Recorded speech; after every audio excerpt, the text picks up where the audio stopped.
Chapter 1. Obtaining a Connecticut driver's license. Obtaining a learner's permit. This manual provides information needed to drive a passenger vehicle. A non-commercial driver's license is known and designated as Class D. Unless restrictions appear on the license, a Class D license may be used to operate any motor vehicle except a commercial motor vehicle. If you want a license to drive a commercial or public service vehicle, such as a truck or a bus, you need to read the Commercial Driver's License (CDL) manual. If you want an endorsement to drive a motorcycle, you need to read the Motorcycle Operator's Manual. Due to the continuous changes in DMV laws, you should always check the DMV website at ct.gov/DMV for the most up-to-date information. For a list of required documents to apply for a learner's permit and to make your knowledge test appointment online, please visit ct.gov/DMV. The DMV Commissioner's Advisory Committee on Teen Safe Driving wants parents to visit ct.gov/teendriving and know the following information. Crashes kill teens. Motor vehicle crashes are the #1 cause of death for 15 to 19-year-old teenagers. Most teen crashes occur during the first 2 years of having their license. The first 6 months are the most dangerous for the newly licensed teen. Provide as much supervised practice as you can during the licensing period. Brain development. Research shows that the portion of the brain that assesses risk and danger does not fully develop until the mid-20s. Teens are risk takers, lacking the experience, judgment, and maturity to recognize many potential hazardous situations. Passenger restrictions. Enforce at home state laws on passenger restrictions. Crash risk goes up when teens drive with other teens in the car. This risk also increases with the number of passengers, whether siblings, family, or friends in the vehicle. Restrict night driving. Fatal crashes are more likely to occur at night. Young drivers are at higher risk for drowsy driving, which causes thousands of crashes each year. Enforce the state curfew. It's the law. Require your teen to buckle up. Teens have the lowest rate of seatbelt use. The simplest way to prevent car crash deaths and serious injuries is to buckle up. No drinking and driving. Connecticut has a zero-tolerance law for teens drinking and driving. Even one drink impairs a teen's driving ability and increases the risk of a crash. Be a good role model. Don't drink and drive, and reinforce this message with your teens. Teach your teen about distracted driving. Talking on the phone or with passengers, texting, dialing radio stations, unrestrained pets, and other distracting activities in the car increase the risk of a serious crash. Vehicle selection matters. Avoid having your teen drive high-performance vehicles or older model vehicles that lack improved safety technologies. Financial liability. Make your teen aware of the financial consequences of a crash or a citation, including higher family insurance rates and liability for injuries or damage. No Connecticut teen driving laws. The teen driving laws are explained in this manual. More information, including Teens Talking to Teens videos created as part of the DMV Teen Safe Driving Video Contest, can be found at ct.gov/teendriving. Get involved. Be a role model. Establish your own household rules and consequences. Stick to them no matter the hassle you receive from your teens. Your determination could save their lives. First-time drivers of all ages. A learner's permit is required before you begin practicing driving.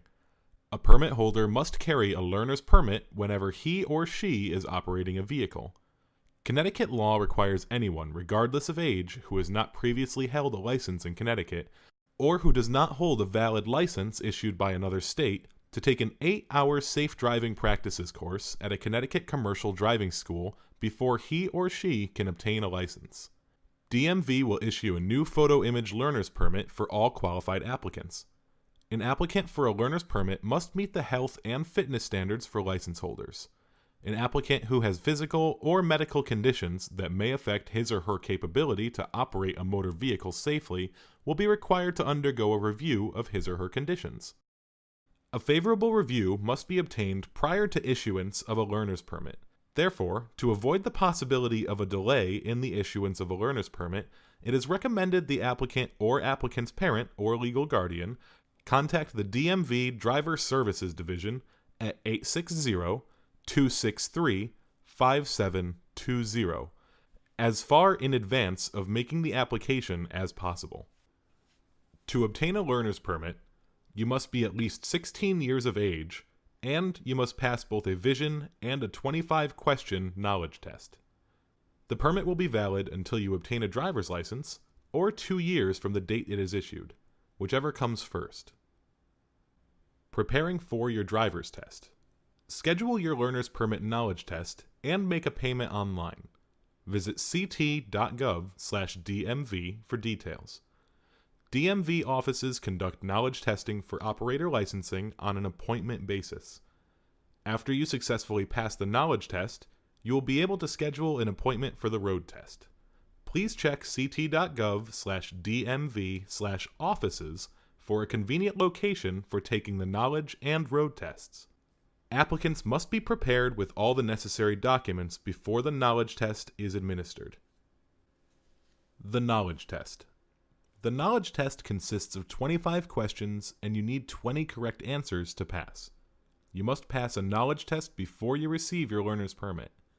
The test is based on the information contained in this manual. Sample tests are available on the DMV website at ct.gov/DMV. The vision test. Good vision is a must for safe driving. You drive based on what you see. If you cannot see clearly, you will have trouble identifying traffic and road conditions, spotting potential trouble, or reacting in a timely manner. Vision is so important that Connecticut requires that you pass a vision test before you get a driver's license. The eye test evaluates acuity, or how well you can see, peripheral vision, how far you can see to either side while looking straight ahead. The minimum vision requirement for all classes of license are at least 20/40 with or without glasses or contact lenses. If the applicant is blind in one eye, the other eye must be at least 20/40 with a minimal visual field of 100 degrees or more. Persons with monocular vision do not qualify for certain special licenses or endorsements.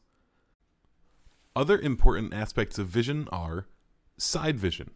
You need to see out of the corner of your eye. This lets you spot vehicles and other potential trouble on either side of you while you look ahead.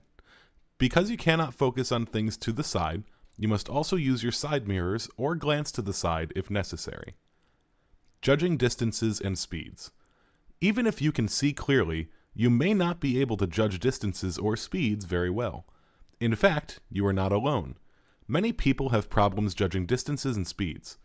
It takes a lot of practice to be able to judge both. It is especially important in knowing how far you are from other vehicles and in judging safe openings when merging and when passing on two-lane roads. Night vision. Many people who can see clearly in the daytime have trouble seeing at night. It is more difficult for drivers to see at night than in the daytime. Some drivers have problems with glare while driving at night, especially with the glare of oncoming headlights. If you have problems seeing at night, don't drive more than is necessary and be very careful when you do. Because seeing well is so important to safe driving, you should have your eyes checked every year or two by an eye specialist. You may never know when you have poor vision unless your eyes are tested. If you need to wear glasses or contact lenses for driving, remember to always wear them when you drive. If your driver's license says you must wear corrective lenses and you are stopped by a law enforcement officer while not wearing them, you may be issued a citation. Hearing can be helpful to safe driving as well. The sound of horns, a siren, or screeching tires can warn you of danger. Hearing problems, like bad eyesight, can come on so slowly that you do not notice them. Drivers who know that they are deaf or have hearing problems can adjust to be safe drivers. Those drivers learn to rely more on their vision and tend to stay more alert. Studies have shown that the driving records of hearing-impaired drivers are just as good as those drivers with good hearing. Learner's permit. Qualified trainer requirement. The person giving instruction to the learner's permit holder must sit in the front passenger seat next to the learner and must be alert and ready to take over control of the vehicle. The safe operation of the vehicle is the responsibility of both the instructor and the driver. Learner's permit passenger restrictions for 16 and 17-year-olds. The following restrictions apply to 16 and 17-year-old learner's permit holders. For the entire time a 16 or 17-year-old driver holds a learner's permit, he or she may not have any passengers except for a licensed driving instructor giving instruction and others accompanying that instructor. One person who is providing driving instruction and is at least 20 years old, has held a driver's license for 4 or more consecutive years, and whose license has not been suspended during the 4 years prior to training. Parents or legal guardian may accompany the instructor. Passenger restrictions do not apply during the actual time when a learner's permit holder is receiving specific instruction from a licensed driving instructor from a commercial driving school or driver education program. Failure to follow the rules pertaining to a learner's permit may result in a permit suspension. Driver education requirements. 16 and 17-year-old applicants. All 16 and 17-year-old applicants for a driver's license must complete a driver training program through one of the following: a licensed commercial driving school, a secondary school program, or a home training program, an 8-hour course on safe driving practices, including 2 hours of parent training. Parent training requirements. A parent or legal guardian of a 16 or 17-year-old who obtains a learner's permit is required to complete 2 hours of instruction with his or her teen concerning the laws governing drivers under age 18 and the dangers of teen driving. This course may be offered by a commercial driving or secondary school and will be included in the 8-hour program already required for all 16 and 17-year-olds. Commercial driving school or secondary school training. Classes offered through a Connecticut commercial or secondary school licensed and approved by the DMV consist of 30 hours of classroom instruction and at least 40 hours of behind-the-wheel, on-the-road training for teens with a learner's permit. After successful completion of the courses, the school will issue you a course completion certificate, Form CS1. This certificate is required in order for you to be eligible for the road test. Applicants who successfully complete driver education through a commercial driving school or secondary school must wait 120 days after the issuance of the learner's permit before taking the road test. All other applicants must wait 180 days after the issuance of the learner's permit before taking the driver's exam. Home Training Program. Applicants for home training must train with an instructor who is at least 20 years of age or older and who has had a license for 4 or more years prior to training, which has not been suspended during the 4-year period.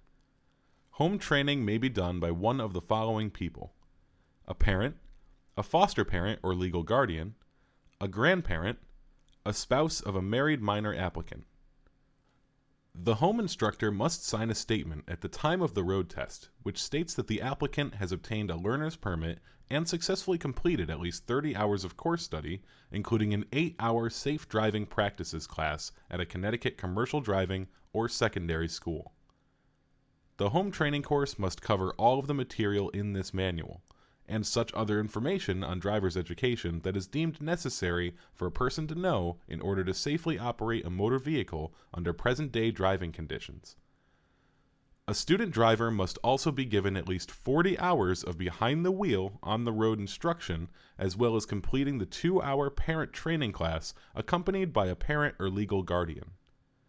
In addition, home-trained applicants must also show a course completion certificate, Form CS1A, from a local secondary school or commercial driving school of an approved 8-hour course that includes a minimum of 4 hours on the nature and medical, biological, and physiological effects of alcohol and drugs and their impact on the operator of a motor vehicle, the dangers associated with the operation of a motor vehicle after the consumption of alcohol or drug abuse, problems of alcohol and drug abuse and the penalties for alcohol and drug-related motor vehicle violations, and a 2-hour mandatory parent training class.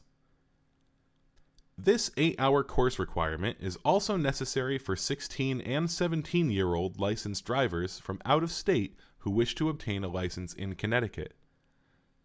Applicants who receive the full 30 hours of classroom training must also receive at least 8 hours of behind-the-wheel training from a Connecticut commercial driving school to be eligible to begin testing for a driver's license in 120 days.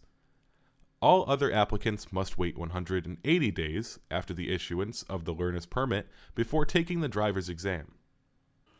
All applicants who are 16 or 17 years of age must have at least 40 hours of behind-the-wheel, on-the-road training. This training may be accomplished by any combination of professional, driving school, instructional, or home training. Applicants 18 years of age or older. A person 18 years of age or older must obtain and hold a learner's permit for at least 90 days prior to taking a road test. The learner's permit holder must be under the instruction and while driving be accompanied by a commercial driving school instructor, secondary school instructor, or a qualified trainer who is a person 20 years of age or older who has held a license which has not been suspended for 4 or more consecutive years prior to training. All applicants 18 years of age or older who have not previously held a license in Connecticut or who do not hold a valid license issued by another state will be required to take an 8-hour course on safe driving practices and present a certificate showing proof of attending this course. Things you should know before taking your test. Speed. What is an acceptable and proper speed, and how to maintain that speed? Turning. Which lane you should turn into, which lane you should drive in, and which lane you should turn from.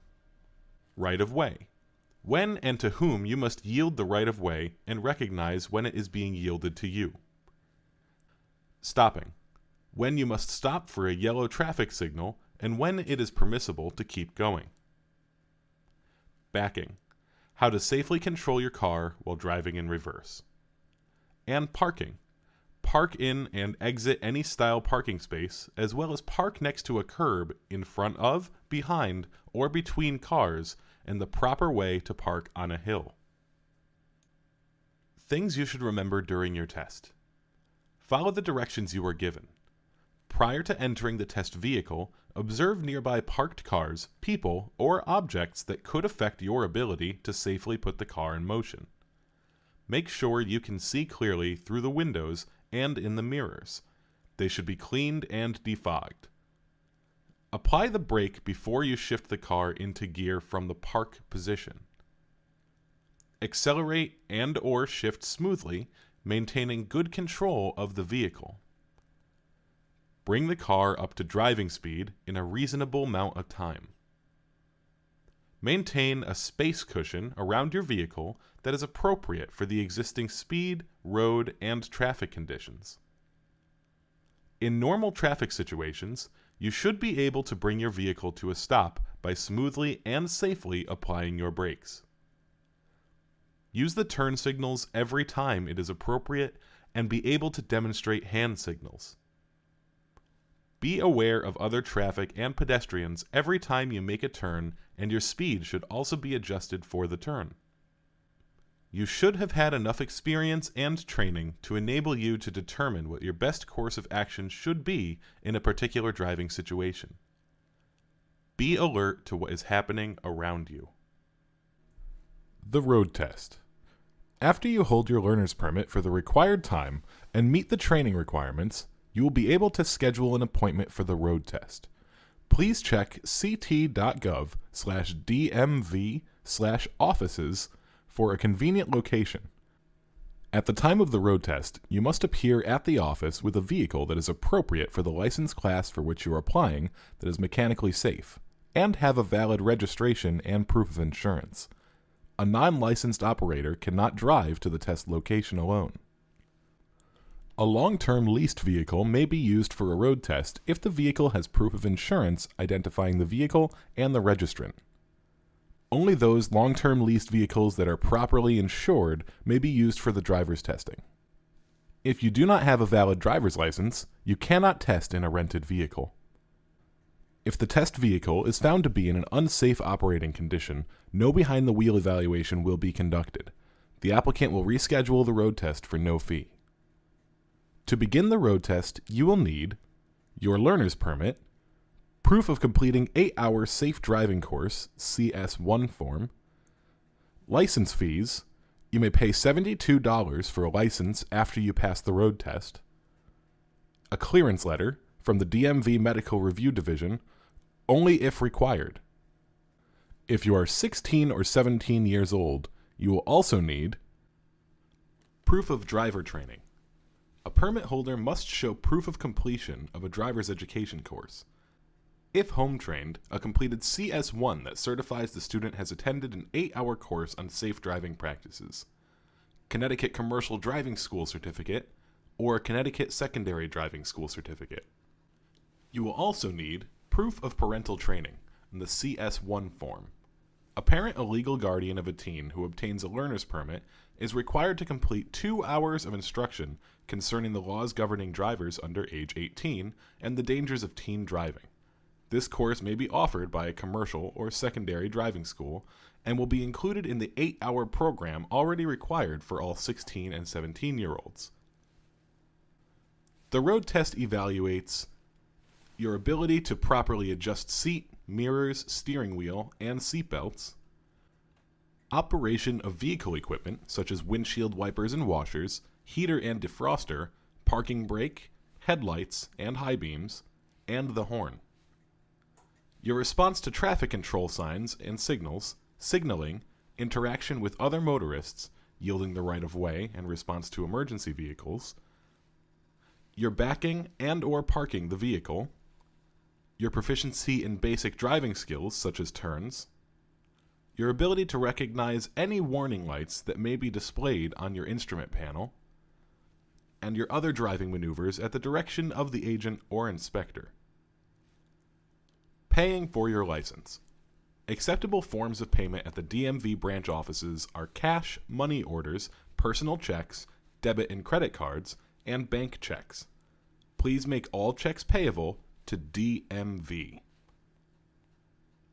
Restrictions for 16 and 17-year-old drivers. Passenger restrictions. The following restrictions are imposed on 16 and 17-year-old drivers who receive their driver's license.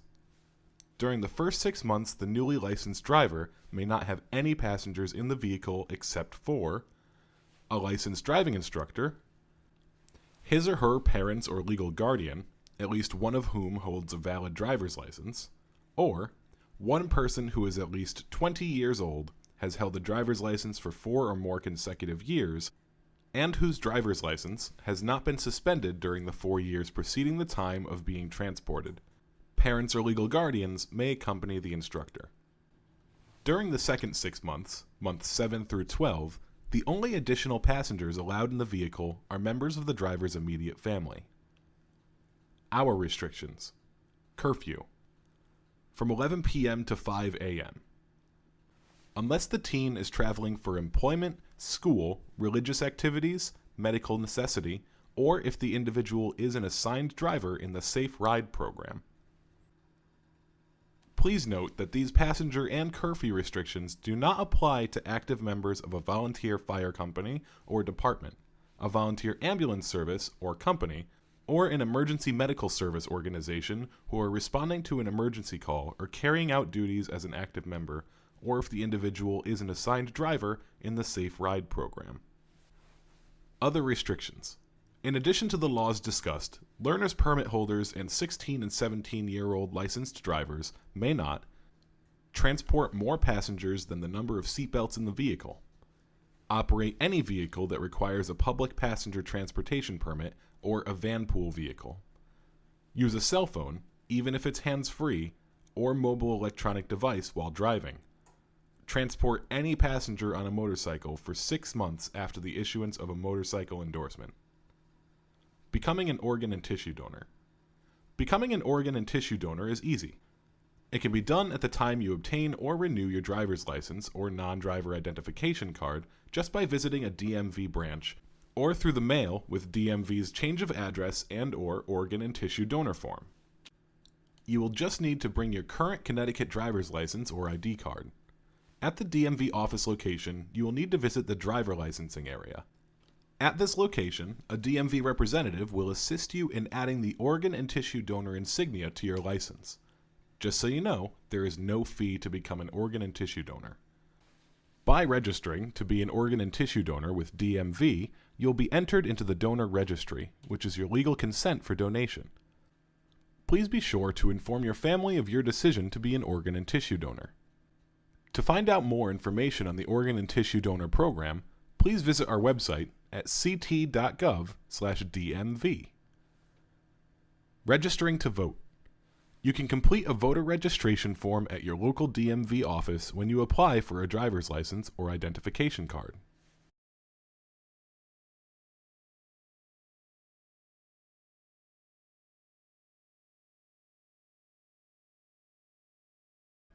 After you have submitted the voter registration form, you should receive a confirmation notice from your city or town of residence to confirm that your application has been received and accepted.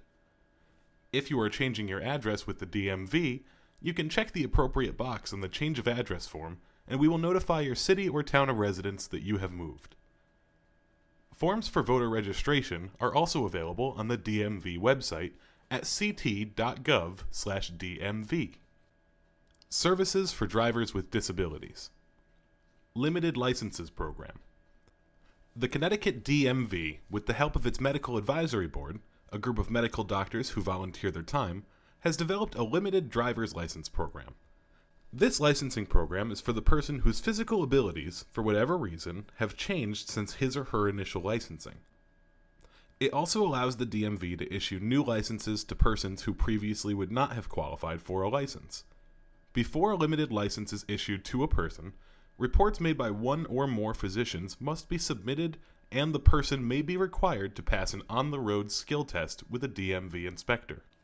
Even though a person may have certain conditions or limitations, that person still may be able to drive a motor vehicle safely if such conditions have been stabilized and are monitored by such person's physician.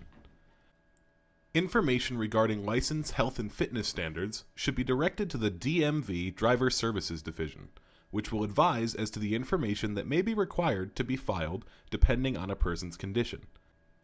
It is recommended that any person having a mental, medical, or physical condition, impairment, or disability that affects such person's driving capabilities contact the Driver Services Division at least 4 months prior to applying for a Connecticut license, whether a new driver or a new resident.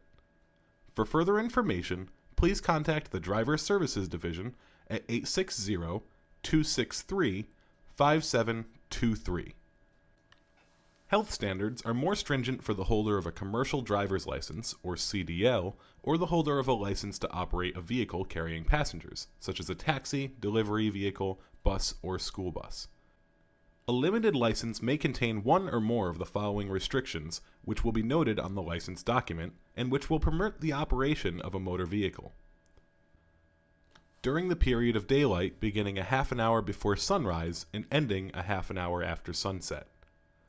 When the person is using corrective lenses, not including telescopic lenses, as prescribed by a licensed optometrist or ophthalmologist. On highways that are not limited access highways, in a motor vehicle having an automatic transmission, in a motor vehicle equipped with external mirrors located on both the left and the right sides of the vehicle to reflect to the vehicle operator a view of the highway at least 200 feet to the rear. In a motor vehicle having special controls or equipment. Disabled Driver Training Services.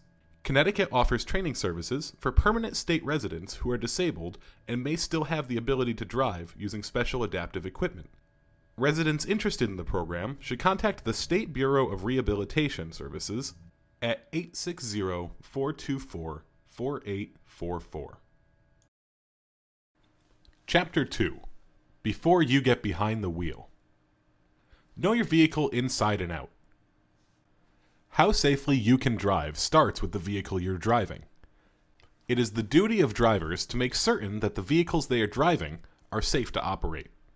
A vehicle that is in bad shape is unsafe and costs more to run than one that is maintained.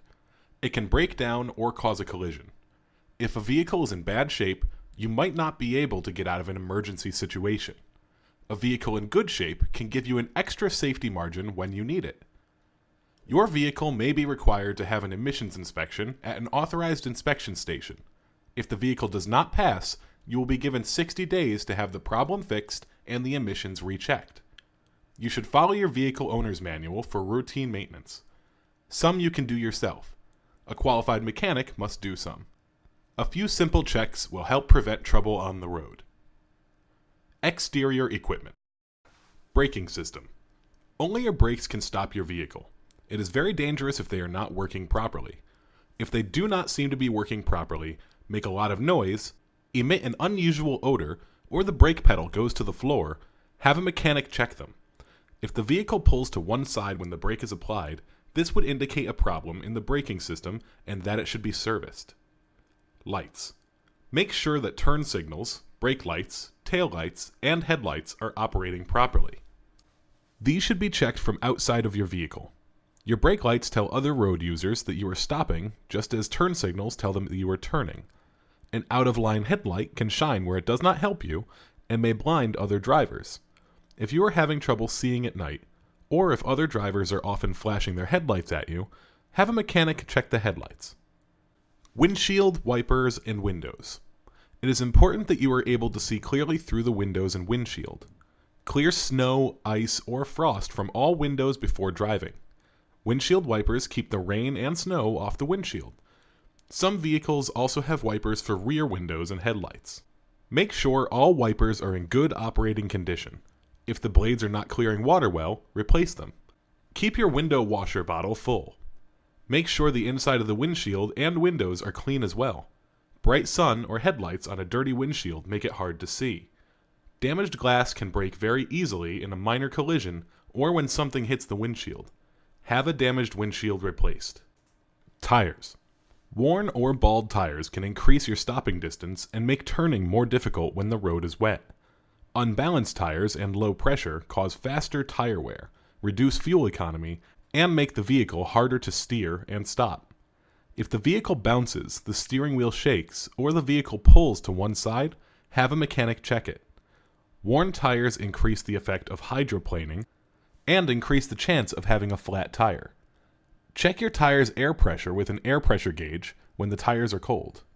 Check the vehicle owner's manual or the side of the tires for the proper pressure. Suspension system. Your suspension helps you control your vehicle and provides a comfortable ride over varying road surfaces. If the vehicle bounces a lot after a bump or a stop, or is hard to control, you may need new shocks or other suspension parts. Have a mechanic check it out. Exhaust system. The exhaust system helps reduce the noise from the engine, helps cool the hot gases coming from the running engine, and moves these gases to the rear of the vehicle. Gases from a leaky exhaust can cause death inside a vehicle in a very short time. Never run the motor in a closed garage. If you sit in a vehicle with the motor running for a long time, open a window. Some exhaust leaks are easily heard, but many are not. This is why it is important to have the exhaust system checked periodically. Engine. A poorly running engine may lose power that is needed for normal driving and emergencies, may not start, gets poor fuel economy, and pollutes the air. It could also die on you when you are on the road, causing a problem for you and other drivers around you. Follow the procedures recommended in the owner's manual for maintenance. Green driving. According to the U.S. Environmental Protection Agency, or the EPA, the burning of fossil fuels releases carbon dioxide, or CO2, into the atmosphere and contributes to climate change. These two emissions can be reduced by improving your car's fuel efficiency. Buy smart. Before you purchase a vehicle, research the emissions and fuel economy of different vehicles. Drive smart. Many factors affect the fuel economy of your car. Learn about these and practice them. Interior equipment. Steering system. If the steering system is not working properly, it is difficult to control the direction you want to go. If the vehicle is hard to turn or does not turn when the steering wheel is first turned, have the steering checked by a mechanic. Horn. The horn may not seem like it's important for safety, but it could save your life as a warning device. Only use your horn as a warning to others. Seat belts. Before you drive away, always fasten your safety belts and make sure that all of your passengers are using safety belts or child restraints. Connecticut has a mandatory seatbelt law. Mirrors. You should always check your seat and mirrors before you start to drive. Make any adjustments to the seat and mirrors before you drive off. Adjust your rear view mirror and side mirrors. You should be able to see out the back window with the rear view mirror and to the sides with the side mirrors. A good adjustment for the side mirrors is to set them so that when you lean forward slightly, you can see the side of your vehicle. Loose objects. Make sure that there are no loose objects in the vehicle that could hit someone in the event of a sudden stop or crash. Make sure there are no objects on the floor that could roll under the brake pedal and prevent you from stopping the vehicle. Note: aftermarket changes to equipment such as tinted windows and lighting may violate legal standards. Connecticut seatbelt laws. It is important that you and your passengers use seatbelts. Studies have shown that if you are in an accident while using seatbelts, your chances of being hurt or killed are greatly reduced. In Connecticut, it is illegal to drive or to be a front seat passenger without wearing your safety belt. Drivers 16 and 17 years old and each of their passengers are required to wear a seatbelt. If either the driver or the passenger fails to wear the seatbelt, each could be cited for a seatbelt violation and fined $75. If your vehicle has two-part seatbelt system, be sure to wear both the lap belt and the shoulder belt. Wearing either part alone greatly reduces your protection. If you have an automatic shoulder belt, be sure to buckle your lap belt as well. Otherwise, you could slide out of the belt and be hurt or killed in a collision. In addition to protecting yourself from an injury as a driver, safety belts help you keep control of the vehicle. If you are ever struck from the side or making a quick turn, the force could push you sideways. You cannot steer the vehicle if you are not behind the wheel. State law requires that safety belts must be worn even if the vehicle is equipped with airbags. While airbags are good protection against hitting the steering wheel, dashboard, or windshield, they do not protect you if you are hit from the side or rear of the vehicle, or if the vehicle rolls over. Also, an airbag will not keep you behind the wheel in these situations. Child safety requirements. State law requires children under 16 to be secured in proper child restraint and safety systems while riding in a vehicle. In addition to complying with state laws requiring child restraint systems in vehicles, all drivers are obligated to ensure that any passenger between 7 and 16 years old is wearing a seat safety belt. Drivers 16 and 17 years old and each of their passengers are required to wear a seat safety belt. If either the driver or the passengers fails to wear the seatbelt, each could be cited for a violation. Misconceptions still exist. Some people still have bad information about using safety belts. For example, safety belts can trap you inside of a car. It takes less than a second to undo a safety belt. Crashes in which a vehicle catches fire or sinks in deep water and passengers are trapped seldom happens. Even if they do, a safety belt may keep you from being knocked out. Your chance to escape will be better if you are conscious. Safety belts are good on long trips, but I do not need them if I'm driving around town. Over half of all traffic deaths happen within 25 miles of home. Many of them occur on roads posted at less than 45 miles per hour. Some people are thrown clear in a crash and walk away with hardly a scratch. Your chances of not being killed in an accident are much better if you stay inside the vehicle. Safety belts can keep you from being thrown out of your vehicle and into the path of another one. If I get hit from the side, I am better off being thrown across the car and away from the crash point. When a vehicle is struck from the side, it will move sideways. Everything in the vehicle that is not fastened down, including the passengers, will slide toward the point of crash, not away from it. I can brace myself at slow speeds. Even at 25 miles per hour, the force of a head-on crash is the same as pedaling a bicycle full speed into a brick wall or diving off a 3-story building onto the sidewalk. No one can brace for that impact. Remember, click it or ticket. Connecticut cell phone laws. Handheld cell phones or mobile electronic devices may not be used while operating a motor vehicle on any public highway. State law also prohibits using these devices when a vehicle is temporarily stopped because of traffic, road conditions, or a traffic control sign or signal. You may use your cell phone or mobile electronic devices if parked safely on the side or shoulder of a highway. Drivers are permitted only to use hands-free mobile telephone accessories. However, drivers who are 16 or 17 years of age are not permitted to use any type of cell phone or mobile electronic device, including a hands-free device. A mobile electronic device includes a laptop computer, personal digital assistant, or paging or text message device.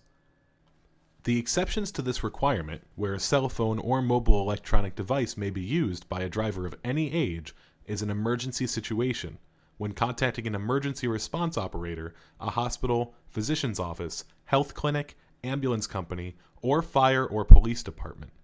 In addition, drivers who are 18 years of age and older, who are peace officers, firefighters, or ambulance drivers, may use handheld cell phones and electronic devices.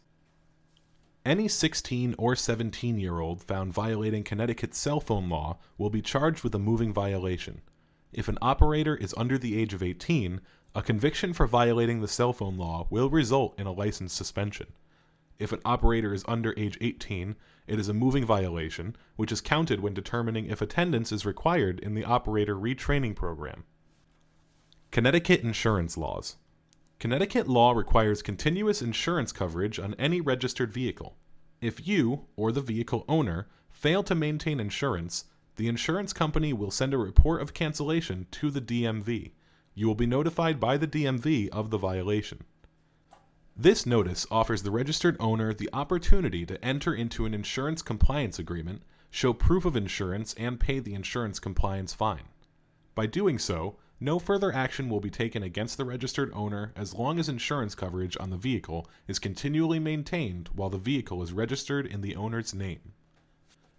Failure to respond to your warning notice will result in suspension of the registration.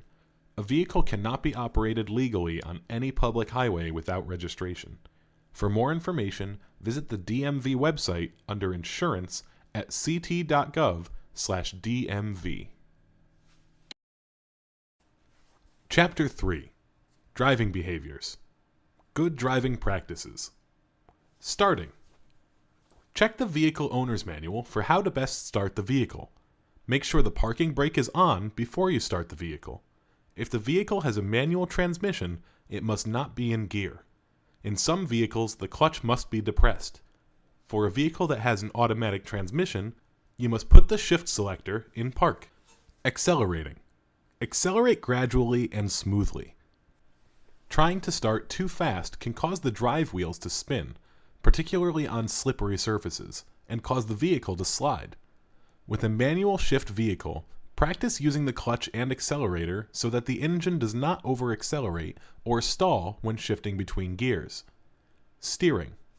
Both hands should be placed on opposite sides of the steering wheel. Left hand between 8 and 10 o'clock, and right hand between 2 and 4 o'clock. This position is comfortable. On high-speed roads, it allows you to make turns without taking your hands from the wheel. Hand over hand. When turning sharp corners, turn the steering wheel using your hand-over-hand technique. When you complete a turn, straighten out the steering wheel by hand. Letting it slip through your fingers could be dangerous. Push-pull. In the push-pull method, a driver's knuckles should be facing outward as the hands are holding the steering wheel firmly on the outside rim. Push one hand to the 12 o'clock position, letting the wheel slide through the other hand. Bring that hand to the 1 or 11 o'clock position, and then pull down. The other hand slides back to the original starting position. Continue as necessary until the process is complete. If this is done correctly, the two hands will never cross and will remain on the steering wheel at all times. Scanning. To be a good driver, you must know what is happening around your vehicle. You must look ahead, to the sides, and behind your vehicle. Scanning helps you see problems ahead, such as vehicles and people that may be in the road by the time you reach them, signs warning you of problems ahead, and signs giving you directions. Look ahead. In order to avoid last-minute braking or turning, you should look well down the road. By looking well ahead and being ready to stop or change lanes if needed, you can drive more safely, save on fuel, help keep traffic moving at a steady pace, and allow yourself time to better see around your vehicle and along the road. Looking well down the road will also help you steer more straightly with less weaving. Safer drivers tend to look at least 12 seconds ahead of their vehicles. This is the distance that your vehicle will travel in 12 seconds. In the city, 12 seconds is about 1 block. When you drive in city traffic, you should try to look at least 1 block ahead. On the highway, 12 seconds is about 4 city blocks or a quarter of a mile. Here is how to figure out how far ahead you are looking. Find a non-moving object, such as a sign or a telephone pole, near the road about as far ahead as you are looking. Start counting 1 1000, 2 1000, 3 1000, etc. until you reach the object. The number of seconds you have counted is the number of seconds ahead that you were looking. You can be a safer driver by looking well ahead. By doing so, you can avoid the need to stop or turn quickly. The least amount of times you have to stop or turn quickly, the less likely you are to run into someone or have someone run into you. By looking well ahead, you can save on fuel. Every time you have to stop quickly, it takes time and fuel to get your vehicle back up to speed. Drivers who look ahead can slow down gradually or change lanes and avoid the unnecessary braking, which leads to lower miles per gallon. Traffic would flow more smoothly if everyone looked well ahead. Making driving changes early gives drivers behind you more time to react. The earlier you act, the earlier the vehicle behind you can act. By seeing necessary driving changes early, you can drive more safely. This helps drivers behind you drive more safely too. It also keeps traffic moving at a steady speed. Look to the sides. As other vehicles, bicycles, or pedestrians may cross or enter your path at any time, you should look to the sides to make sure no one is coming. This is especially true at intersections and railroad crossings, or while changing lanes. Look behind. You must also check the traffic behind you. You need to check more often when traffic is heavy. This is the only way you will know if someone is following too closely or coming up too fast. If you check, you will have time to do something about it. It is very important to look for vehicles behind you when you change lanes, slow down, back up, or drive down a long or steep hill. Intersections. Intersections are any place where traffic merges or crosses. These include cross streets, side streets, driveways, and shopping centers or parking lot entrances. Before you enter an intersection, look both left and right for approaching vehicles, bicycles, and/or pedestrians. When stopped, look both left and right just before you start moving. Look across the intersection before you start to move to make sure that the path is clear all the way through the intersection and that you will not block it if you have to stop. Before you turn left across traffic, look for a safe opening in the traffic. Remember, oncoming traffic, including bicycles, always has the right of way.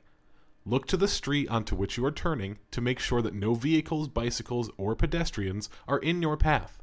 This would leave you stuck in the path of oncoming traffic. Look one more time in the direction of oncoming traffic before you turn. Before turning right, make sure that there is no traffic approaching from your left and no oncoming traffic turning into your path. Do not begin your turn without checking for pedestrian crossing where you will be turning. Do not turn immediately after passing a bicycle. You may turn right at the red light after stopping unless it is prohibited by a traffic sign. Do not rely on traffic signals or signs to tell you that no one will be crossing in front of you. Some drivers do not obey traffic signals or signs. Look left and right at an intersection, even if other traffic has a red light or a stop sign. This is especially important just after the light has turned green. This is when people on the cross street are most likely to hurry through the intersection before the light changes to red. Some drivers who fail to pay attention may not stop. Make sure you can clearly see crossing traffic before entering an intersection. If you are stopped and your view of a cross street is blocked, edge forward slowly until you can see. When you move forward slowly, crossing drivers can see the front of your vehicle before you can see them. This gives them a chance to slow down and warn you if necessary. During heavy traffic, drivers are prohibited from entering any intersection unless there is sufficient space on the opposite side of the intersection to accommodate their vehicle without obstructing the passage of other vehicles or pedestrians. This is commonly known as blocking the box or causing gridlock. Whenever there is a lot of activity along the side of the road, there's a good chance that someone will cross or enter the road. Therefore, it is important to look to the sides when you are near shopping centers, parking lots, construction areas, busy sidewalks, playgrounds, or schoolyards. Railroad crossings. As you approach any railroad crossing, slow down and look up and down the tracks to make sure that there are no trains coming. Even if you have never seen a train at that crossing before, do not assume that none are coming. Assuming that a train is not coming is one of the leading causes of fatalities at railroad crossings. Make sure there is room for your whole vehicle on the far side before you can cross the tracks. At crossings with more than one track, wait until the passing train is well down the track before starting to cross. The train that just passed may hide another one that is approaching. Work zones. A work zone is any type of roadwork that may delay traffic conditions. Many work zones involve lane closures and detours. Moving equipment such as sweepers, line painting trucks, mowing equipment, and heavy machinery are common in work zones. Highway work zones are set up according to the type of road and the work to be done on the road. The work zone can be long or short term and can exist at any time of the year, but most commonly in the summer. Work zones on U.S. highways have become increasingly dangerous places for both workers and drivers. Approximately 40,000 people per year are injured as a result of motor vehicle crashes in work zones. There are a large number of work zones in place across America. Therefore, highway agencies are working on not only improving devices used in work zones, but to change the behavior of drivers so crashes can be prevented. When approaching a work zone, watch for materials such as cones, barrels, signs, large vehicles, or workers in bright-colored vests to warn you and direct you where to go. All temporary signs in work zones have an orange background and black letters or symbols. These signs will be found on the right side of the road or on both left and right sides when the roadway is a divided highway. The signs tell you what to do and how soon you will encounter the work zone. Most work zones also have signs alerting you to reductions in the speed limit through the work zone. These speed reductions are necessary for the safety of the workers and motorists. The reduced speed limits are clearly posted within the work zone, and if there are no reduced speed limit signs, you should obey the normal posted speed limit. In Connecticut, anyone convicted of speeding, disobeying traffic control devices, using an improper lane, or endangering a highway worker within a work zone could face fines of up to $1,000, can be assessed points against his or her driver's license, and may be required to complete the driver retraining program. In addition, distracted driving fines are doubled for anyone convicted of illegally using a handheld cell phone or mobile electronic device while driving in a work zone. Signing, traffic control devices, roadway markings, flaggers, and law enforcement officers are used to protect highway workers and to direct drivers safely through work zones or along marked detours. As a driver, you should learn and abide by the following safety tips for driving in work zones. Slow down, obey posted speed limits, and be alert to conditions around you. Workers could be present. Follow the instructions on the work zone warning signs and those given by flaggers. Do not become oblivious to work zone signs when the work is long-term or widespread. Be aware that traffic patterns in work zones can change daily, including lane shifts or alternating lane closures. Use extreme caution when driving through a work zone at night, whether workers are present or not. Watch the traffic around you and be prepared to react to what traffic is doing. Check for the tail and brake lights of vehicles ahead of you for indications of what is happening on the road ahead. Be ready to respond quickly.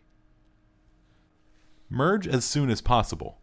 Motorists can help maintain traffic flow and posted speeds by moving to the appropriate lane at the first notice of an approaching work zone. Adjust your lane position away from the side where workers and equipment are located when possible. Keep a safe distance between your vehicle and traffic barriers, trucks, construction equipment, and workers. Increase your following distance. Do not tailgate. Some work zones, such as line painting, road patching, and mowing, are mobile. Just because you do not see the workers immediately after you enter the warning sign does not mean that they are not out there. Observe the posted signs until you see the one that says "End Road Work." Concentrate when driving through work zones. Pay attention to your surroundings and do not become distracted from cell phones, changing the radio station, or applying makeup. When you can, avoid work zones altogether by using alternate routes. Expect delays. plan for them, and leave early to reach your destination on time. Calm down. Work zones are not there to inconvenience you. They are there to improve the roads for everyone. Sharing the road with others. Sharing the road means getting along, not getting ahead. A courteous, alert, and knowledgeable driver will make the highways safer for all. Connecticut residents are choosing alternative methods of transportation, such as bicycling or walking. Motorists must pay increased attention to their surroundings. Drivers of passenger vehicles share the road with many other users. Emergency vehicles, pedestrians, bicyclists, moped and motorcycle riders, slow-moving vehicles, and horseback riders. Vulnerable users. Connecticut has a vulnerable users law which provides for higher penalties for drivers who fail to exercise reasonable care and cause the serious injury or death of a vulnerable user. Vulnerable users include pedestrians, bicyclists, wheelchair users, a person riding or driving an animal, and highway workers. Vulnerable users are at greater risk of serious injury or death than vehicle occupants in a crash. Because of this greater vulnerability, drivers need to exercise special care around these roadway users. Emergency vehicles. You must yield the right-of-way to police vehicles, fire engines, ambulances, or other emergency vehicles using sirens, air horns, or red and blue flashing lights. When you see or hear an emergency vehicle approaching from any direction, you must pull over to the right edge of the road or as near to the right as possible and stop your vehicle. You must remain stopped until the emergency vehicle has passed, unless otherwise directed by a state or local police officer or a firefighter. Move over law. When an emergency vehicle is pulled over on any part of the highway or road, drivers must slow down below the posted speed limit and move their vehicle over one lane whenever it is possible and safe to do so. This is required for vehicles with activated flashing lights, including ambulances, fire trucks, police cars, tow trucks, and road maintenance vehicles. Pedestrians. Drivers must recognize the special safety needs of pedestrians. Drivers should be especially alert for children, the elderly, and disabled pedestrians. They are the most frequent victims in auto-pedestrian collisions. Elderly and disabled pedestrians may have poor vision and hearing and may move slowly. Generally, pedestrians have the right-of-way in crosswalks.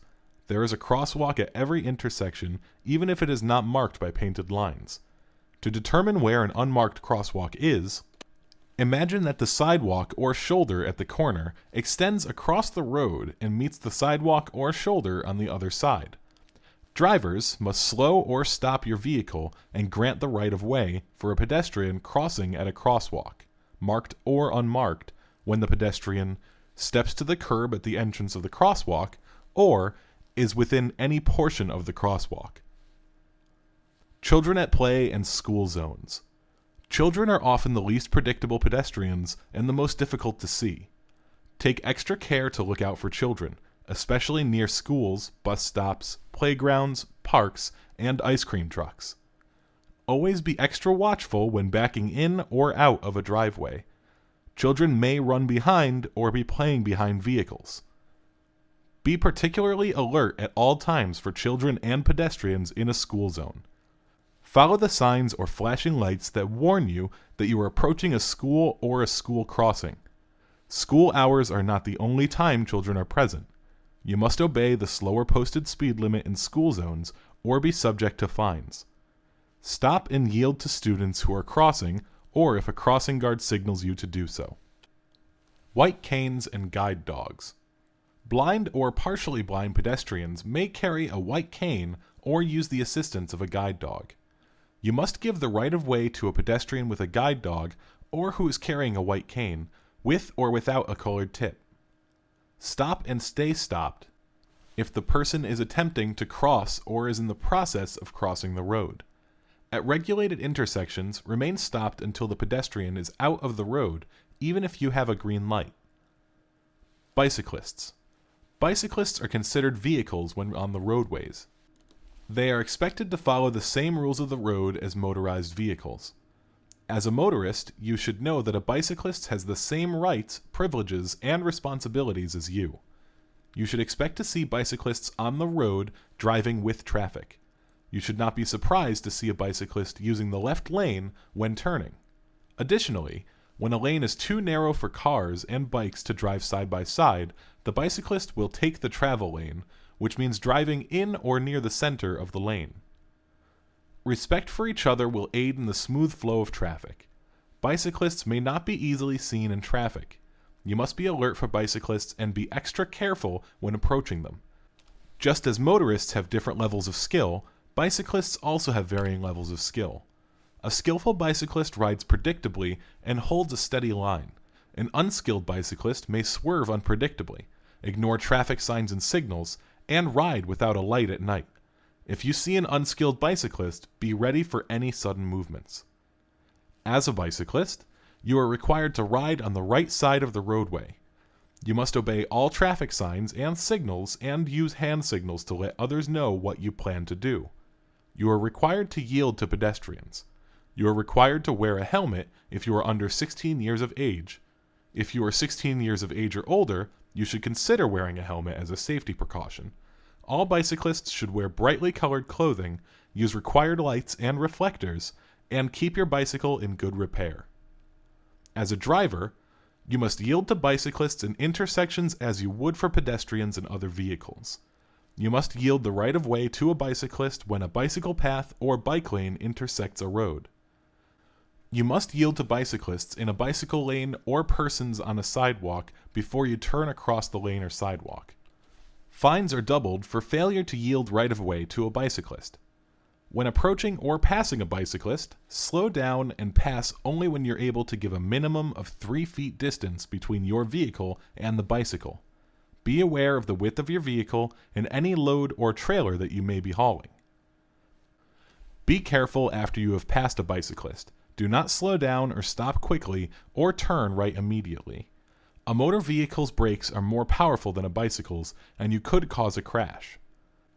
Do not sound your horn close to a bicyclist.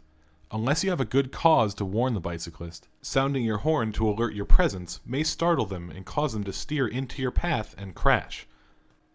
There may be a good reason for the bicyclist to be riding in the travel lane, such as roadway hazards not visible to motorists. When making turns, watch carefully for bicyclists entering your lane. Be especially careful if you see children riding bikes on the sidewalk. They may come onto the road. Never turn sharply in front of a bicyclist and do not force a bicyclist off the road. Although bicyclists are required to ride in the direction of traffic, you should look for them riding anywhere on the roadway. Be particularly careful around bicyclists when the roadway is wet or covered with sand or gravel. Like motor vehicles, bicycles cannot brake as quickly or turn as sharply under these conditions. These conditions affect bicycles much more than they affect vehicles. Bicyclists may use the full travel lane in instances where the shoulder or bike lane is unsafe due to various conditions, including, but not limited to, those listed. Cooperate with bicyclists. They are required to use hand signals when turning and stopping. However, keep in mind that a bicyclist may be unable to signal if road or traffic conditions require them to keep both hands on the handlebars. Look for other clues of a bicyclist's intent, like turning their head or looking over their shoulder before changing lane position. Consider a bicyclist's speed when you pass. If you are about to make a right turn, you must not pass a bicyclist immediately before the turn. To avoid a collision, you should slow down and let the cyclist near the intersection before making your turn. Do not stop, park, or drive on a designated bicycle path or lane unless you are entering or leaving an alley or driveway, performing official duties, directed by a police officer, or an emergency situation exists. You must yield to bicycles in the bicycle lane. You may turn across a bicycle lane, but may not drive in the bicycle lane when approaching a turn. When parked on the street, check to the sides and rear for bicyclists before you open your vehicle door. You should check for bicyclists in your path before backing. Be especially cautious near schools or residential areas where bicyclists may be present. Motorcycles. Motorcyclists have the same right and responsibilities as other drivers. However, it is more difficult to see them, and it is more difficult to determine what they will do. There are special situations and conditions we need to be aware of so we can safely share the road with motorcycles. Motorcycle operators have the right to use a complete traffic lane, and two motorcycles may share a lane. Do not pass a motorcycle in the same lane. The motorcycle needs space to react to other traffic. Motorcycles are small and therefore more difficult to see. Their size also allows them to duck easily into your blind spot. Always make a visual check for motorcycles by checking mirrors and blind spots by turning your head and looking before entering or leaving a lane of traffic and at intersections. Approximately 1/2 of all motorcycle crashes involve another motor vehicle. Nearly 40% were caused by the other vehicle turning left in front of the motorcyclist. Motorcycles have a much smaller profile than motor vehicles, which can make it more difficult to judge the speed and distance as they approach. Before turning left, be alert for motorcycles by looking carefully to the front and sides of your vehicle. Do not assume a motorcycle is turning when you see its turn signal flashing. Motorcycle turn signals may not self-cancel, and the motorcyclist may have forgotten to turn them off. Do not pull out in front of a motorcycle until you see that it is actually beginning to turn. Keep in mind that motorcycles may not have turn signals, so it is important to leave enough space for the motorcyclist to maneuver. Always signal your intentions before changing lanes or merging with traffic. This allows the motorcyclist to anticipate traffic flow and find a safe lane position. Obstacles and road conditions that may be minor to a motorist can be deadly to a motorcyclist. Be prepared for them to make sudden changes in lanes or speed as they attempt to avoid a hazard on the road, such as potholes, gravel, wet or slippery surfaces, pavement seams, railroad crossings, and grooved pavement. Allow room for the motorcyclist to maneuver. Always increase your following distance when road or weather conditions are bad, in areas of poor illumination, and in unfamiliar areas. When following a motorcyclist, allow for 3 or 4 seconds following distance or more in wet conditions. Motorcycles can stop quickly, and following too closely endangers your life and that of the motorcycle. You may distract the motorcyclist, and if the motorcyclist makes a mistake, you will not have enough time or space to avoid a crash. Always dim your headlights when approaching a motorcycle. Because of their vulnerability, the blinding effect of your high beams can be far more dangerous to them than to drivers of motor vehicles. When a motor vehicle is passing your vehicle, you should maintain your lane position and speed. Allow the motorcyclist to complete the maneuver and assume proper lane position as quickly as possible. Never speed up or interfere with their ability to pass safely. Slow-moving vehicles. Some vehicles cannot travel very fast or have trouble keeping up with the speed of traffic. If you spot these vehicles early, you have time to change lanes or slow down safely. Slowing suddenly can cause a traffic accident. Watch for large trucks and small underpowered cars on steep grades or when they're entering traffic. They can lose speed on a long or steep hill, and it takes longer for these vehicles to get up to speed when they enter traffic. Farm tractors, animal-drawn vehicles, and roadway maintenance vehicles usually go 25 miles per hour or less. These vehicles should have a slow-moving decal, an orange triangle, on the back. Drive at a speed where you can always safely stop. To tell if you are driving too fast for conditions, use the 4-second sight distance rule. Pick out a stationary object as far ahead as you can clearly see, such as a sign or a telephone pole. Start counting 1 1000, 2 1000, 3 1000, 4 1000. If you reach the object before you finish saying 4 1000, you need to slow down. You're going too fast for your sight distance. You must not drive faster than the distance you can see. If you do, you are not safe and could injure or kill yourself or others. Horses. Horseback riders are subject to and protected by the rules of the road. They also must ride single file near the right curb or road edge, or on a usable right shoulder, lane or path. When you approach a horse on a public highway, you must reduce your speed or stop if necessary to avoid striking, endangering, or frightening a horse. The law requires you to exercise due care when approaching a horse being ridden or led along a road. You must drive at a reasonable speed and at reasonable distance away from the horse. it is illegal to sound your horn when approaching or passing a horse. Sharing the road with trucks. Trucks, tractor-trailers, and RVs. We all depend on trucks for everything we eat, wear, or use. A truck brought the car you're driving, the fuel to run it, and the parts and accessories that keep it in good condition. Safely sharing the road with trucks is an essential part of driving and is every bit as important as sharing the road with other vehicles. No zone. Trucks, tractor-trailers, buses, and recreational vehicles, or RVs, including motorhomes, campers, and travel trailers, are longer, higher, and wider than other vehicles. They accelerate slowly and require great stopping and turning distances. Plus, there are danger areas around these vehicles where crashes are more likely to occur. These areas are called no zones.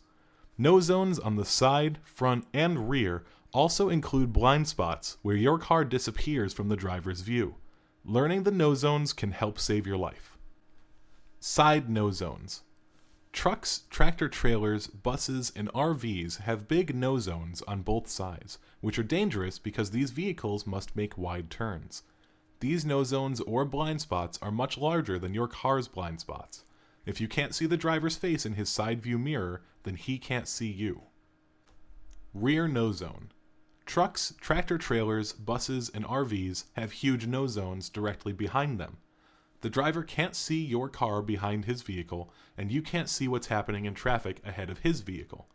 If the truck, bus, or RV brakes or stops suddenly, you have no place to go around and could crash into the vehicle's rear end. Always maintain a safe following distance. Front no zone. You could get rear-ended by a truck, bus, or RV if you cut in front too soon after passing the vehicle. If you cut in front and then suddenly slow down, truck, bus, and RV drivers are forced to slam on their brakes. Their vehicles need twice the time and room to stop as cars. A truck and its tow vehicle may be as long as 65 feet, and it may take you more than half a mile of clear road to pass. When passing, look for the entire front of the truck in your rear view mirror before pulling in front, and then don't slow down. Wide turns. Trucks, buses, and RVs sometimes need to swing wide to the left or right in order to safely make a turn. They can't see the cars directly behind or beside them. In fact, their blind spots may stretch up to 20 feet in front of the cab and approximately 200 feet behind the truck. Trying to squeeze between a truck, bus, or RV and the curb or another vehicle is an invitation to disaster. Truck drivers are human. Like everyone else, truck drivers want to avoid being involved in crashes. If you make a mistake, the truck driver will try to avoid a crash. However, an evasive maneuver in a truck can result in the truck driver crashing, even though you may get away unscathed. We hope this information will help you avoid such situations. Trucks accelerate more slowly than cars. Trucks need more room to maneuver safely. In a panic stop, trucks need more stopping distance. Because trucks are higher than they are wide, it is harder for the truck driver to safely take evasive action. Avoid the no zone, blind spots around the truck. Pass trucks safely. Don't take needless chances to pass a truck. Always make sure you have room to complete your pass without having to resort to excessive speed. Check traffic in both the front and rear. Signal and change lanes when it is safe and legal to do so. Pass only where it is safe, never where you will have to complete your pass in a no passing zone. When you do pass, complete the pass as promptly as traffic conditions permit. If you linger alongside the cab, you may be in a position where the truck driver cannot see you in the mirrors. If the truck driver has to change lanes for any reason, your vehicle could be involved in a crash because you were in a position where the truck driver could not see you. Signal and return to the right lane when you can see the front of the truck in your inside mirror. After passing, keep your speed up. Passing a vehicle and then slowing down is both dangerous and irritating. Avoid pulling in front of a truck when traffic may stop or slow down. By doing so, you take away the truck driver's margin of safety and risk causing a crash. The trucking industry stresses the importance of safe following distance. If a truck passes you, help the truck driver to pass safely by slowing down slightly to shorten the time required to pass. Never speed up. That is dangerous and illegal. When you meet a truck going the other way, keep as far to the right as you safely can for a greater margin of safety and to minimize wind turbulence. Keep a safe following distance behind trucks. If you follow a truck closely, you are driving blind. You can't see around the truck and the truck driver can't see you in the mirrors. Never follow a truck at a time interval of less than 3 seconds. To check your following distance, pick a landmark on the side of the road. When the rear of the truck passes that point, count 1 1,000, 2 1,000, 3 1,000 at a normal rate. If you pass the same point before you have finished counting 3 1,000, you are following the truck too closely. If you edge out to the left to see if there is room to pass, you may find yourself face to face with an oncoming vehicle that you could have seen if you had been following at a safe distance. You may hit a pothole or debris that the truck has safely passed over. In some cases, because of more brakes and more tires in contact with the road, a truck can slow or stop more quickly than a car. If you are following too closely, you may be unable to avoid a rear-end collision with the truck. Never use your high beams when following a truck at night. The glare in the side mirrors can blind the truck driver. Avoid stopping too close behind a truck on an upgrade. If the truck rolls back when starting up, your vehicle could be damaged. Also, if you stop a little to either side of the truck driver will be able to see your vehicle in the mirrors. Trucks make wide right turns. Did you ever feel the back of your vehicle go up over the curb when you were making a right turn? On every vehicle, the rear wheels follow a shorter path than the front wheels. The longer the vehicle, the shorter the path followed by the rear wheels. This is called off-track. Off-track occurs on both left and right turns, but presents a greater safety problem on the right turns, where a truck driver may have to first move to the left so the rear wheels won't jump the curb. Resist the temptation to pass on the right of a truck that is approaching an intersection. If the truck driver makes a right turn, you could be caught between the truck and the curb. Trucks need space while backing up. Truck drivers often must back from the street into a loading area. If you see a truck driver attempting to back, stop to give them a chance to do so safely. Never attempt to drive around a backing truck. You are likely to get out of the truck driver's field of view and may be needlessly involved in a crash. Maintaining a space cushion. You must always share the road with others. The more distance you keep between yourself and everyone else, the more time you have to react. This space is like a safety cushion. The more you have, the safer it can be. This section describes how to make sure that you have enough space around you when you drive. Space to enter. When you enter into traffic, try to enter at the same speed that traffic is moving. High-speed roadways generally have ramps to give you time to build up your speed. Use the ramp to reach the speed of the other vehicles before you pull onto the road. Do not drive to the end of the ramp and stop, or you will not have enough room to get up to the speed of traffic. Also, drivers behind you will not expect you to stop. If they are watching the traffic on the main road, you may be hit from the rear. If you have to wait for space to enter a roadway, slow down on the ramp so you have some room to speed up before you have to merge onto the main road. Space to merge. Anytime you want to merge with other traffic, you need an opening of about 4 seconds. If you move into the middle of a 4-second opening, both you and the vehicle that is behind you have a 2-second following distance. You need a 4-second opening wherever you change lanes or enter a roadway, and when your lane merges with another travel lane. Do not try to merge into an opening that is too small. A small opening can quickly become even smaller. Enter an opening that gives you a big enough space cushion to be safe. Keep pace with traffic. Vehicles moving in the same direction at the same speed cannot hit one another. Crashes involving 2 or more vehicles often happen when drivers go faster or slower than other vehicles on the road. If you are going faster than traffic, you will have to keep passing others. Each time you pass someone, there is a chance for a collision. The vehicle you are passing may change lanes unexpectedly. An oncoming vehicle may also appear suddenly on a 2-lane road. Slow down and keep pace with the other traffic. Speeding does not save more than a few minutes an hour. Space to leave. Keep up with the speed of traffic as long as you are on the main road. If the road you are traveling has exit ramps, do not slow down until you move onto the exit ramp. When you turn from a high-speed, two-lane roadway, try not to slow down too early if you have traffic following you. Tap your brakes and reduce your speed quickly but safely. Space to cross. When you cross traffic, you need a large enough opening to get all the way across the road. Stopping halfway across traffic is only safe when there is a median divider large enough for your vehicle. Do not stop in a divider where part of your vehicle is sticking into traffic. If you are turning left, make sure there are no vehicles, bicycles, or pedestrians blocking your path. You do not want to be caught waiting for a path to clear while stuck across a lane with vehicles coming toward you. Even if you have a green light, do not start across the intersection if there are vehicles blocking your way. If you are caught in the intersection when the light changes to red, you will block other traffic. You can get a ticket for blocking an intersection. Never assume another driver will share space with you or give you space. For example, do not assume that you can turn just because an approaching vehicle also has a turn signal on. The driver may plan to turn after they pass your vehicle, or may have forgotten to turn the signal off from a prior turn. This is particularly true of motorcycles, as their signals often do not cancel by themselves. Wait until the other driver actually starts to turn, then go if it is safe to do so. When you cross railroad tracks, make sure you can cross without having to stop on the tracks.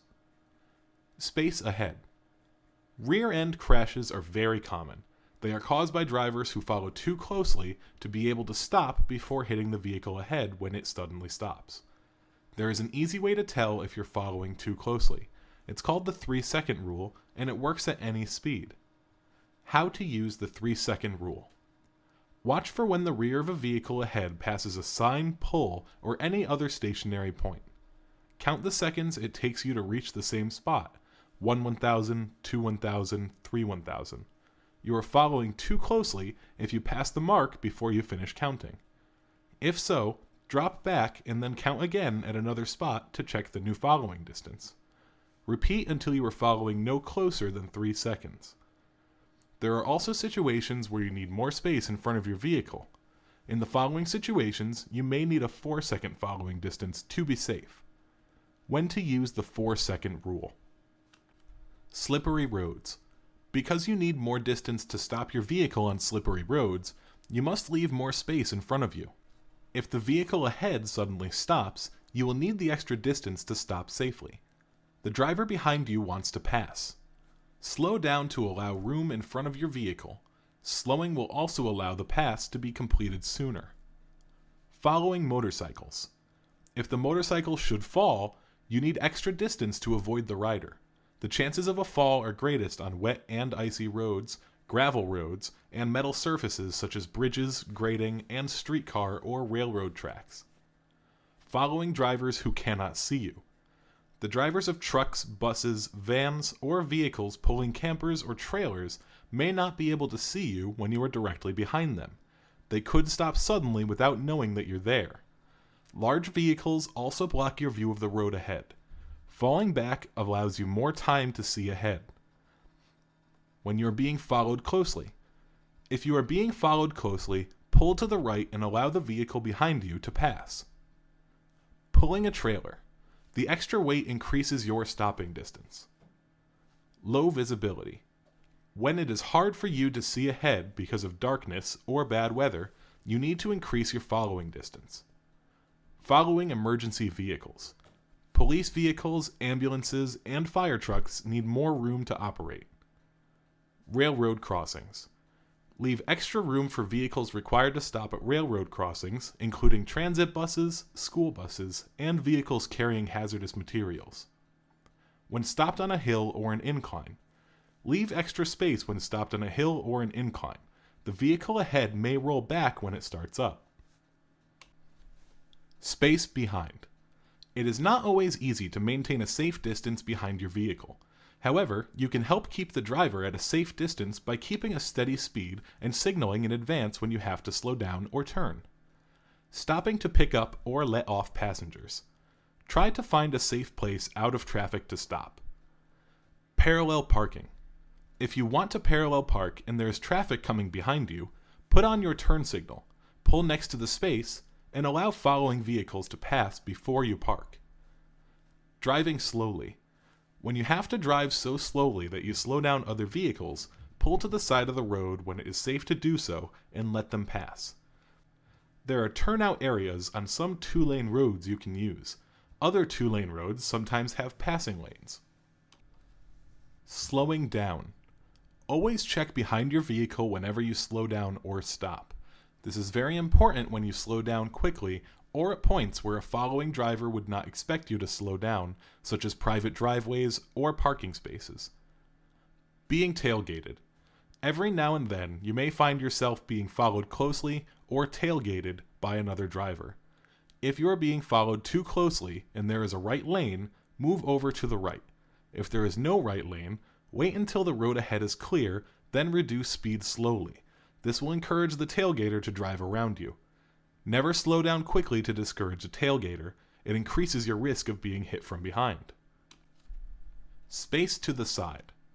You need space on both sides of your vehicle to have room to turn or change lanes. Avoid driving next to other vehicles on multi-lane roads. Someone may crowd your lane or try to change lanes and pull into you. Move ahead of or drop behind the other vehicle. Keep as much space as you can between yourself and oncoming vehicles. This means not crowding the center line on a 2-lane road. In general, it is safest to drive in the center of your lane. Make room for entering vehicles on a roadway that has 2 or more lanes. If there is no one next to you, move over a lane. Keep extra space between your vehicle and parked cars. Someone could step out from a parked vehicle or from between vehicles, or a parked vehicle could also pull out. Give extra space to pedestrians, bicycles, and especially children. They can move into your path quickly and without warning. Do not share a lane with a pedestrian or bicyclist. Wait until it is safe to pass in the adjoining lane. Split the difference between 2 hazards. For example, steer a middle course between oncoming and parked vehicles. However, if one is more dangerous than the other, leave a little more space on the dangerous side. If an oncoming vehicle is a tractor-trailer, leave a little more room on the side that the truck will pass. When possible, take potential hazards one at a time. For example, if you are overtaking a bicycle and an oncoming vehicle is approaching, slow down and let the vehicle pass first so that you can give extra room to the bicycle. You must allow at least 3 feet of space between your vehicle and the bicycle when passing a bicycle. Blind spots. Drive your vehicle where others can see you. Do not drive in another vehicle's blind spot. Try to avoid driving on either side and slightly to the rear of another vehicle.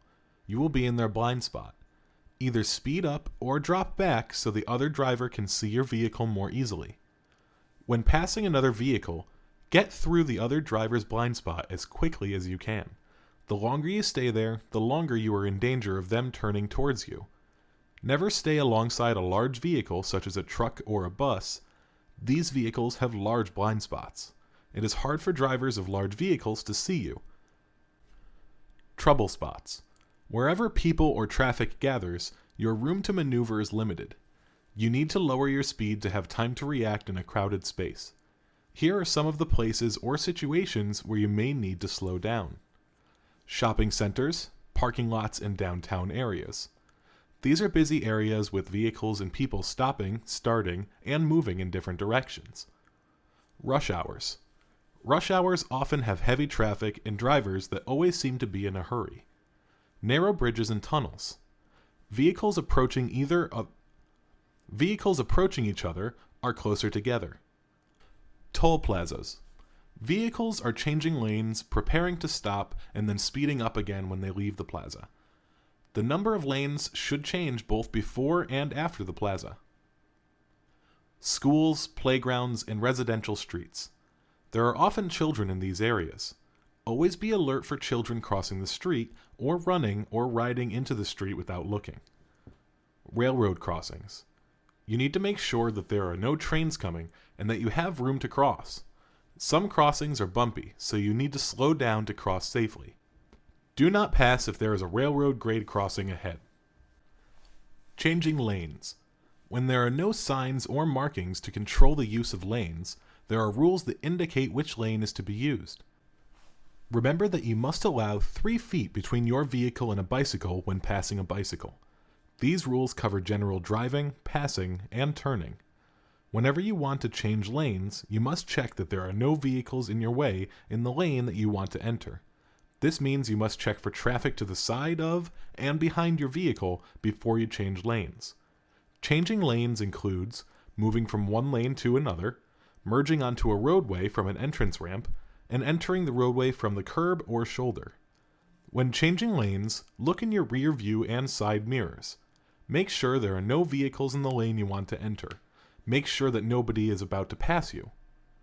Look over your shoulder in the direction you plan to move. Be sure no one is near the rear corners of your vehicle. These areas are called blind spots because you cannot see them through your mirrors. You must turn your head and look to see vehicles in your blind spot. Check quickly. Do not take your eyes off of the road ahead for more than an instant. Traffic ahead of you could stop suddenly when you are checking traffic to the sides, the rear, or over your shoulder. Also, use your mirrors to check traffic when you are preparing to change lanes, merge, or pull onto the roadway. This way, you can keep an eye on vehicles ahead of you at the same time. Check over your shoulder for traffic in your blind spot just before you change lanes. Look several times if you need to, so as to not look for too long of a period at any one time. You must keep track of what traffic is doing in front of you and in the lane you are entering. Check the far lane. Be sure to check the far lane, if there is one, as someone in that lane may be planning to move into the same lane that you want to enter. Take one lane at a time. If you want to change several lanes, take them one at a time. Like going up or down the stairs one step at a time, it is the safest and easiest to merge one lane at a time. It is very difficult to determine that all of the lanes are free and safe to cross. If you wait until all of the lanes are clear, you can tie up traffic and even cause a crash. Passing. Whenever signs or road markings permit you to pass, you will have to judge whether you have enough room to pass safely. Remember that you must allow 3 feet between your vehicle and a bicycle when passing a bicycle. Do not count on having enough time to pass several vehicles at once. Be safe. As a general rule, only pass one vehicle at a time. Before you pass, look ahead for road conditions and traffic that may cause other vehicles to move into your lane. You might lose your space for passing because of people or bicyclists near the road, a narrow bridge or other situation that causes reduced lane width, or a patch of ice, a pothole, or something on the road. Rules of passing. At a speed of 55 miles per hour, you need about 10 seconds to pass. That means you need a 10-second opening in oncoming traffic and sight distance to pass. You must judge whether you will have enough space to pass safely. At 55 miles per hour, you will travel over 800 feet in 10 seconds. So will an oncoming vehicle. That means you need over 1,600 feet, about 1/3 of a mile, to pass safely. It is hard to judge the speed of oncoming vehicles at this distance. They do not seem to be coming as fast as they really are. A vehicle that is far away generally appears to be standing still. In fact, if you can actually see that it is coming closer, it may be too close for you to pass. If you are not sure, wait to pass until you are sure that there is enough space. Return to your lane. Do not pass unless you have enough space to return to the driving lane. Do not count on other drivers to make room for you. Before you return to the driving lane, be sure to leave enough room between yourself and the vehicle you have passed. When you can see both headlights of the vehicle you just passed in your rear view mirror, it is safe to return to the driving lane. When not to pass. Signs or lane markings that indicate a no passing zone tell you that you cannot see far enough ahead to pass. It is dangerous to pass where a vehicle is likely to enter or cross the road. Such places include intersections, railroad crossings, and shopping center entrances. While you are passing, your view of people, vehicles, or trains can be blocked. Also, drivers turning right into the approaching lane will not expect to find you approaching in their lane. They may not even look your way before turning. Never pass on the shoulder, whether it is paved or not. Other drivers will never expect you to be there and may pull off the road without looking. On multi-lane roads. The leftmost lane is intended for passing slower vehicles. If you pass on the right, the other driver may have difficulty seeing you and might suddenly change lanes in front of you. When your direction of travel is less than 3 lanes, Connecticut law requires that you drive in the right lane except when passing. If you need to make a left turn or exit the highway on your left, you may move into the left lane. Always remember to do so safely and with a signal. Turning. Where there are no signs or lane markings to control turning, you should turn from the lane that is closest to the direction you want to go and turn into the lane closest to the one you came from. This way, you will cross the fewest lanes of traffic. When making turns, go from one lane to the other as directly as possible without crossing lane lines or interfering with traffic. Once you have completed your turn, and once it is safe to do so, you can change to another lane if you need to. Remember to always look and signal before changing lanes. Right turns. On right turns, avoid swinging wide to the left before making the turn. If you swing wide, the driver behind you may think you are changing lanes or going to turn left and may try to pass you on the right. If you swing wide as you complete the turn, drivers who are in the far lane will not expect to see you there. Left turns. When making a left turn, avoid cutting the corner so sharply that you run into someone approaching from the left. However, be sure to leave room for oncoming vehicles to turn left in front of you. Multiple lane turning. If there are signs or lane markings that allow for 2 or more turning lanes, stay in your lane during the turn. Remember, when your direction of travel is less than 3 lanes, Connecticut law requires that you drive in the right lane except when passing. Turning and bicycles. State law and safety require special care when turning near bicyclists. Be aware of the position of bicyclists when turning. Never turn right immediately after passing a bicyclist. Yield to bicycles when turning as you would to any other road vehicle. Backing. Never back a vehicle in any travel lane. It is illegal and unsafe to do so, except to parallel park or to perform a 3-point or K-turn. Drivers do not expect a vehicle to be backing towards them and may not realize it until it is too late.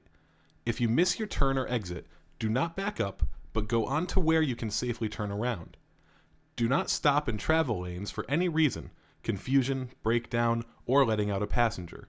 Keep moving until you can safely pull off the road. It is hard for you to see behind your vehicle. Try to do as little backing as possible. In a shopping center, try to find a parking space you can drive through so you can drive forward when you leave. Here are some hints that will help you back your vehicle safely when backing is necessary. Check behind your vehicle before you get in. Children or small objects cannot be seen from the driver's seat. Turn around and look over your right shoulder so you can look directly through the rear window. Do not depend on your rear view or side mirrors, as you cannot see directly behind your vehicle with these. Back slowly. Your vehicle is much harder to steer when you are backing. It also helps to stop occasionally and check your rear view mirrors, as the design of some vehicles prevents a clear view to the rear. Whenever possible, use a person outside the vehicle to help you back. Visibility. Most of what you do in driving depends on what you see. To be a good driver, you need to see well. The single biggest contributor to crashes is failing to see what is happening.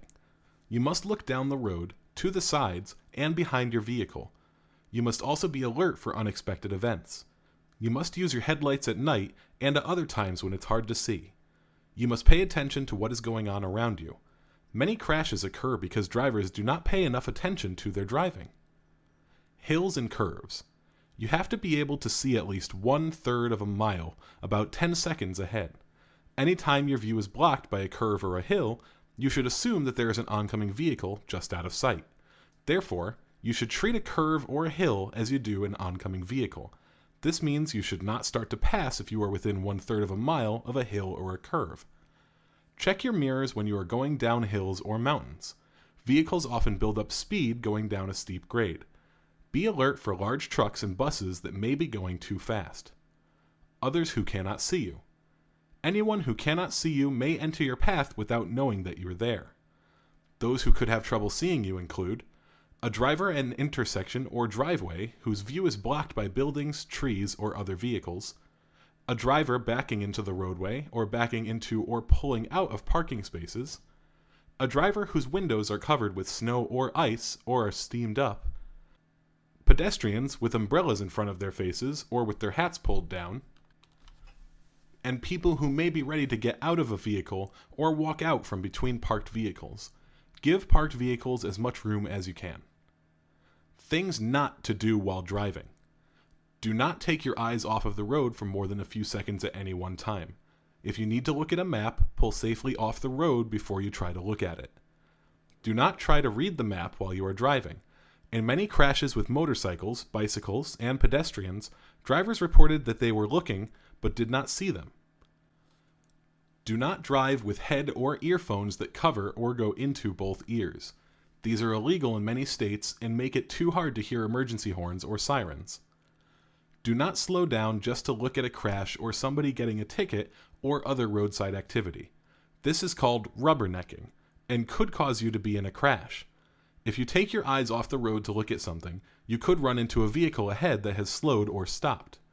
Rubbernecking can also increase congestion. When you pass these roadside activities, keep your eyes on the road and get past them as quickly and safely as you can. Hazardous conditions. There are various road conditions that require slow speeds for safety. For example, you must slow down before a sharp curve, when the roadway is slippery, and when there is standing water on the road.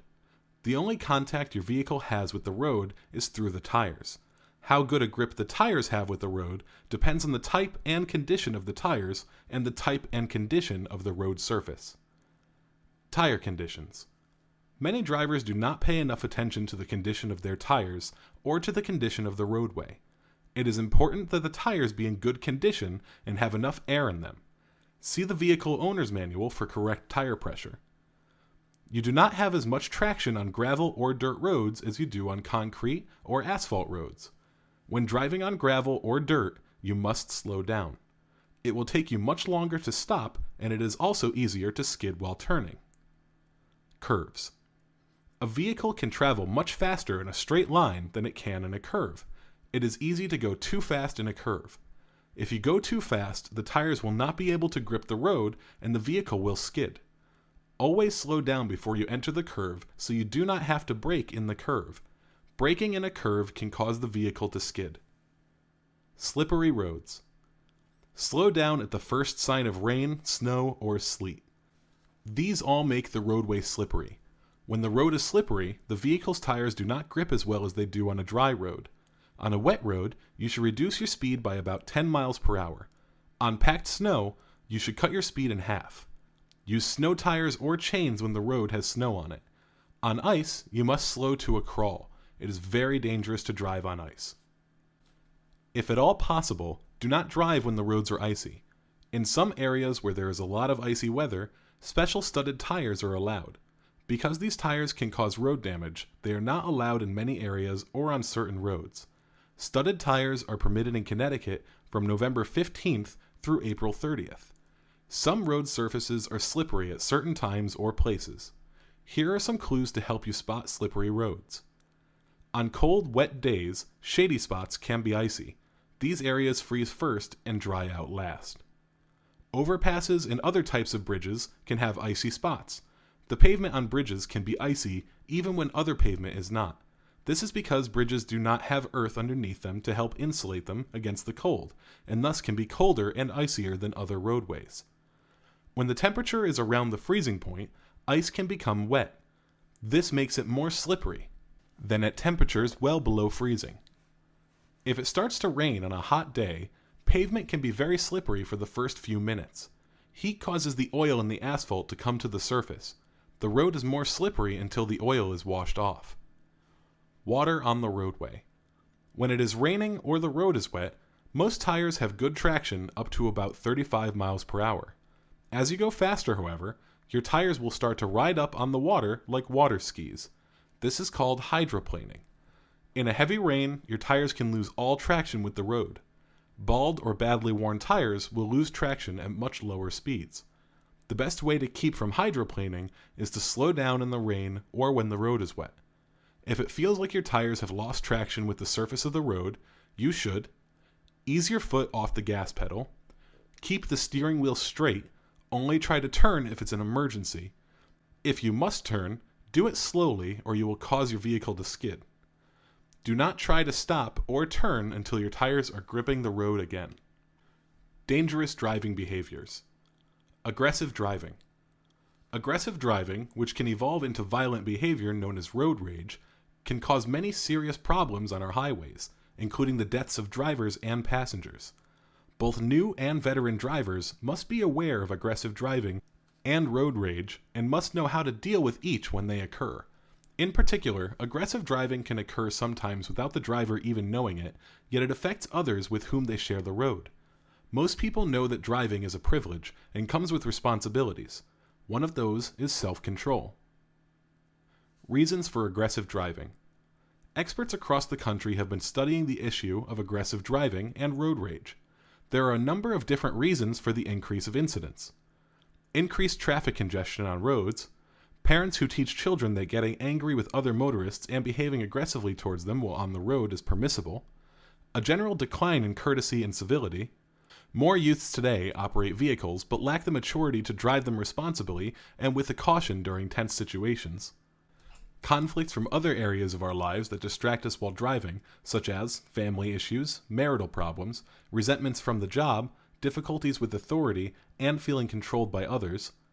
A sense of territory that leads people to presume that they own the space around themselves and their vehicles. When another vehicle invades that space in a way they dislike, they have an increased and unfounded tendency to strike back. A sense that as vehicles have become safer to drive, everyone is immune from danger in them, even at high speeds. Vehicles are often seen as extensions of the drivers.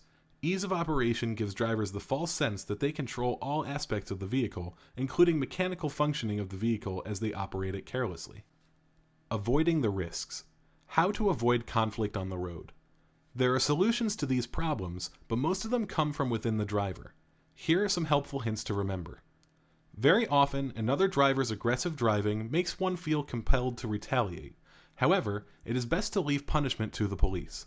Call the police to report any instances of aggressive driving when you arrive at your destination. Don't compete on the road. Driving is not a contest. Let others who are racing pass you. If a driver, bicyclist, or any other user of the road does something that angers you, talk to your passengers about it instead of using your vehicle as a weapon to retaliate. If you get angry easily and feel that you do not have the best frame of mind while driving, consider postponing the trip until you feel better or have a friend drive or call a taxi. Give an aggressive driver the benefit of the doubt. It is possible or likely that he or she has made a mistake from fatigue, from failing to pay attention, or did not intentionally set out to cause a problem for you. Motorists would be well advised to keep their cool in traffic. Be patient and courteous to other drivers and correct unsafe driving habits that are likely to endanger, infuriate, or antagonize other motorists. Be aware of the behaviors that have resulted in violence in the past. Driver distractions. A distraction is anything that takes your attention away from driving. Driver distractions may occur anytime and anywhere. Distracted driving can cause collisions, resulting in injury, death, or property damage. Costs associated with such crashes, including those resulting from criminal and civil lawsuits, can be extremely high. Taking your eyes off the road or hands off the steering wheel presents obvious driving risks. Mental activities that take your mind away from driving are just as dangerous. Your eyes can gaze at objects but fail to see them because your mind is thinking of something else.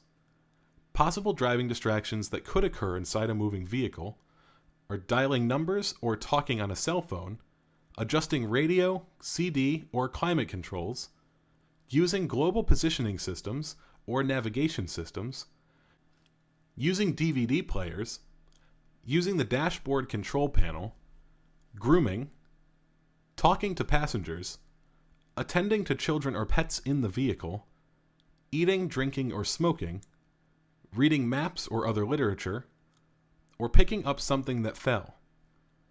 Possible distractions that could occur outside a moving vehicle, outside traffic and vehicles, police pulling someone over, sunlight and sunset, people or objects in the roadway, a crash scene, road construction, or reading billboards or other road advertisements. There are things you can do to keep from getting distracted. Avoid arguments and stressful or emotional conversations with passengers that may distract your attention from the road. Instead of eating while driving, leave a little early to allow yourself time to stop and eat. Be sure children are properly and safely buckled up and give them books, toys, or games to occupy their time. Properly secure pets in a pet carrier or portable kennel before moving your vehicle. Adjust vehicle controls before you begin your trip. Take advantage of normal stops to adjust controls or ask your partner to adjust controls. Do not look at something in the distance. Those things are never more important than concentrating on your immediate path of travel. Review maps and plan your route before you begin driving. If you need to look at a map while driving, stop in a safe parking area. Do not talk with friends in other vehicles or wear headphones to listen to music. These can be deadly when combined with driving. Stay focused, pay attention, and expect the unexpected. You also need to be able to recognize other drivers who are distracted. Not recognizing other distracted drivers can prevent you from perceiving or reacting correctly in time to prevent a crash. Watch for vehicles that may drift over the lane divider lines or within their own lane, vehicles traveling at inconsistent speeds, drivers who are busy with objects such as maps, food, cigarettes, or cell phones, drivers who appear to be involved in arguments with other passengers, drivers of slow-moving or commercial vehicles. Give a distracted driver plenty of room and maintain a safe following distance of 3 to 4 seconds. Be very careful when passing a driver who seems to be distracted. The other driver may not be aware of your presence, and he or she may drift into you. You must maintain your attention to the driving task. You are completely and solely responsible for operating your vehicle in a safe manner. This includes the responsibility for controlling everything that occurs within the vehicle as well. If you are distracted and you experience a crash, the responsibility falls on you, not the distraction. Fatigue. Fatigue is physical or mental tiredness that can be caused by physical or mental strain, repetitive tasks, illness, or lack of sleep. Just like alcohol and drugs, it impairs your vision and judgment. Fatigue causes errors related to speed and distance, increases your risk of being in a crash, and causes you to take more time to make decisions, which can make you more irritable and make you get upset more easily. When you are fatigued, you could fall asleep behind the wheel and crash, injuring or killing yourself or others. While anyone who drives tired is taking a risk, studies show that the groups described below are regularly sleep deprived and are at special risk for having a fatigue-related crash. Young adults. People 16 to 24 years old often need more sleep than an average adult. Many young adults have died due to drowsy driving. It is a real threat that you should take seriously. People with undiagnosed or untreated sleep disorders. People with untreated obstructive sleep apnea are 7 times more likely to fall asleep at the wheel. Sleep apnea is a serious, potentially life-threatening condition that often goes unrecognized and undiagnosed. Shift workers and people working long hours. A person's biological clock is naturally tuned to sleep during the night. Working the night shift increases your risk of falling asleep at the wheel by nearly 6 times. Rotating shift workers and people working more than 60 hours a week need to be particularly careful. Before a trip, do the following. Get adequate sleep. Most adults need 7 to 9 hours to maintain proper alertness during the day. Schedule proper breaks. About every 100 miles or 2 hours during long trips. Arrange for a travel companion. Someone to talk with and share the driving. Avoid alcohol and sedating medications. Check your labels or ask your doctor. Warning signs of fatigue. You turn up the radio or roll down the window to wake yourself up. You have trouble focusing, keeping your eyes open or your head up. You yawn or rub your eyes repeatedly. You drift from your lane, tailgate, or miss signs of exits. You daydream or have wandering thoughts. You feel restless, irritable, or aggressive. You have impaired reaction time and judgment. You have decreased performance, alertness, and motivation. Ways to prevent a fatigue-related crash while driving. Watch for the warning signs of fatigue. Stop driving. Pull off at the next exit, rest area, or find a place to sleep for the night. Take a nap. Find a safe parking area to take a 15 to 20 minute nap. Consume caffeine. The equivalent of 2 cups of coffee can increase alertness for several hours. Avoid drinking too much caffeine and keep in mind that it will wear off. Do not rely on caffeine to prevent fatigue. Try consuming caffeine before taking a short nap to get the benefits of both. Driving at night. Try not to drive late at night between the hours of midnight and 6 a.m. The best way to prevent fatigue is sleep. Fatigue-related crashes tend to be single-vehicle crashes in which a car or truck leaves the roadway and then turns over or hits a fixed object. These crashes are due to driver fatigue, drowsiness, or inattention. Rumble strips help prevent fatigue-related crashes. They consist of raised or grooved patterns installed in the pavement of shoulders or directly in travel lanes. When a vehicle's tires pass over them, you are alerted by a sudden and loud rumbling sound, followed by a loud vibration of the vehicle. If you run over a shoulder rumble strip, pull off the road at a safe place immediately and check your alertness level. Health. Driving is a complex skill. Many health problems, a bad cold, infection, or virus, can affect your driving. Even little problems like a stiff neck, a cough, or a sore leg can affect your driving. If you are not feeling well and need to go somewhere, let someone else drive. There are many health conditions that can affect your driving. Many over-the-counter and prescription medications can affect your driving. Check with your doctor if you feel you may have a condition that could prevent you from driving safely. Emotions. Emotions can have a great effect on your driving safely. They can interfere with your ability to think, can create mental distractions, increase risk-taking, create a lack of attention, and can interrupt the ability to process information. You may not be able to drive well if you are overly worried, excited, afraid, angry, or depressed. There are ways of dealing with your emotions. If you are angry or excited, give yourself time to cool off. If necessary, take a short walk or nap, but stay off the road until you have calmed down. If you are worried, down, or are upset about something, try to keep your mind on your driving. Some drivers find that listening to the radio helps, as long as it is not distracting from the safe driving. If you are impatient, give yourself extra time for your driving trip. Leave a few minutes early. If you have plenty of time, you may tend not to speed or to do other things that can get you a traffic ticket or cause a crash. For example, do not drive faster than the flow of traffic. Darting in and around other traffic can be fatal. Have someone else drive. Remember to follow Connecticut's teen safe driving laws. You can read them at ct.gov/teendriving. You can also help to promote teen safe driving by participating in DMV's contest for teens, from the driver's seat to the director's chair. Find out more at ct.gov/teendriving/contest. Drinking and driving. Alcohol is involved in more than 40% of the traffic crashes in which someone is killed. If you drink alcohol, even a little, your chances of being in an accident are much greater than if you had not had any alcohol. No one can drink alcohol and drive safely, even if they have been driving for many years. New drivers are more affected by alcohol than experienced drivers because they are still learning to drive.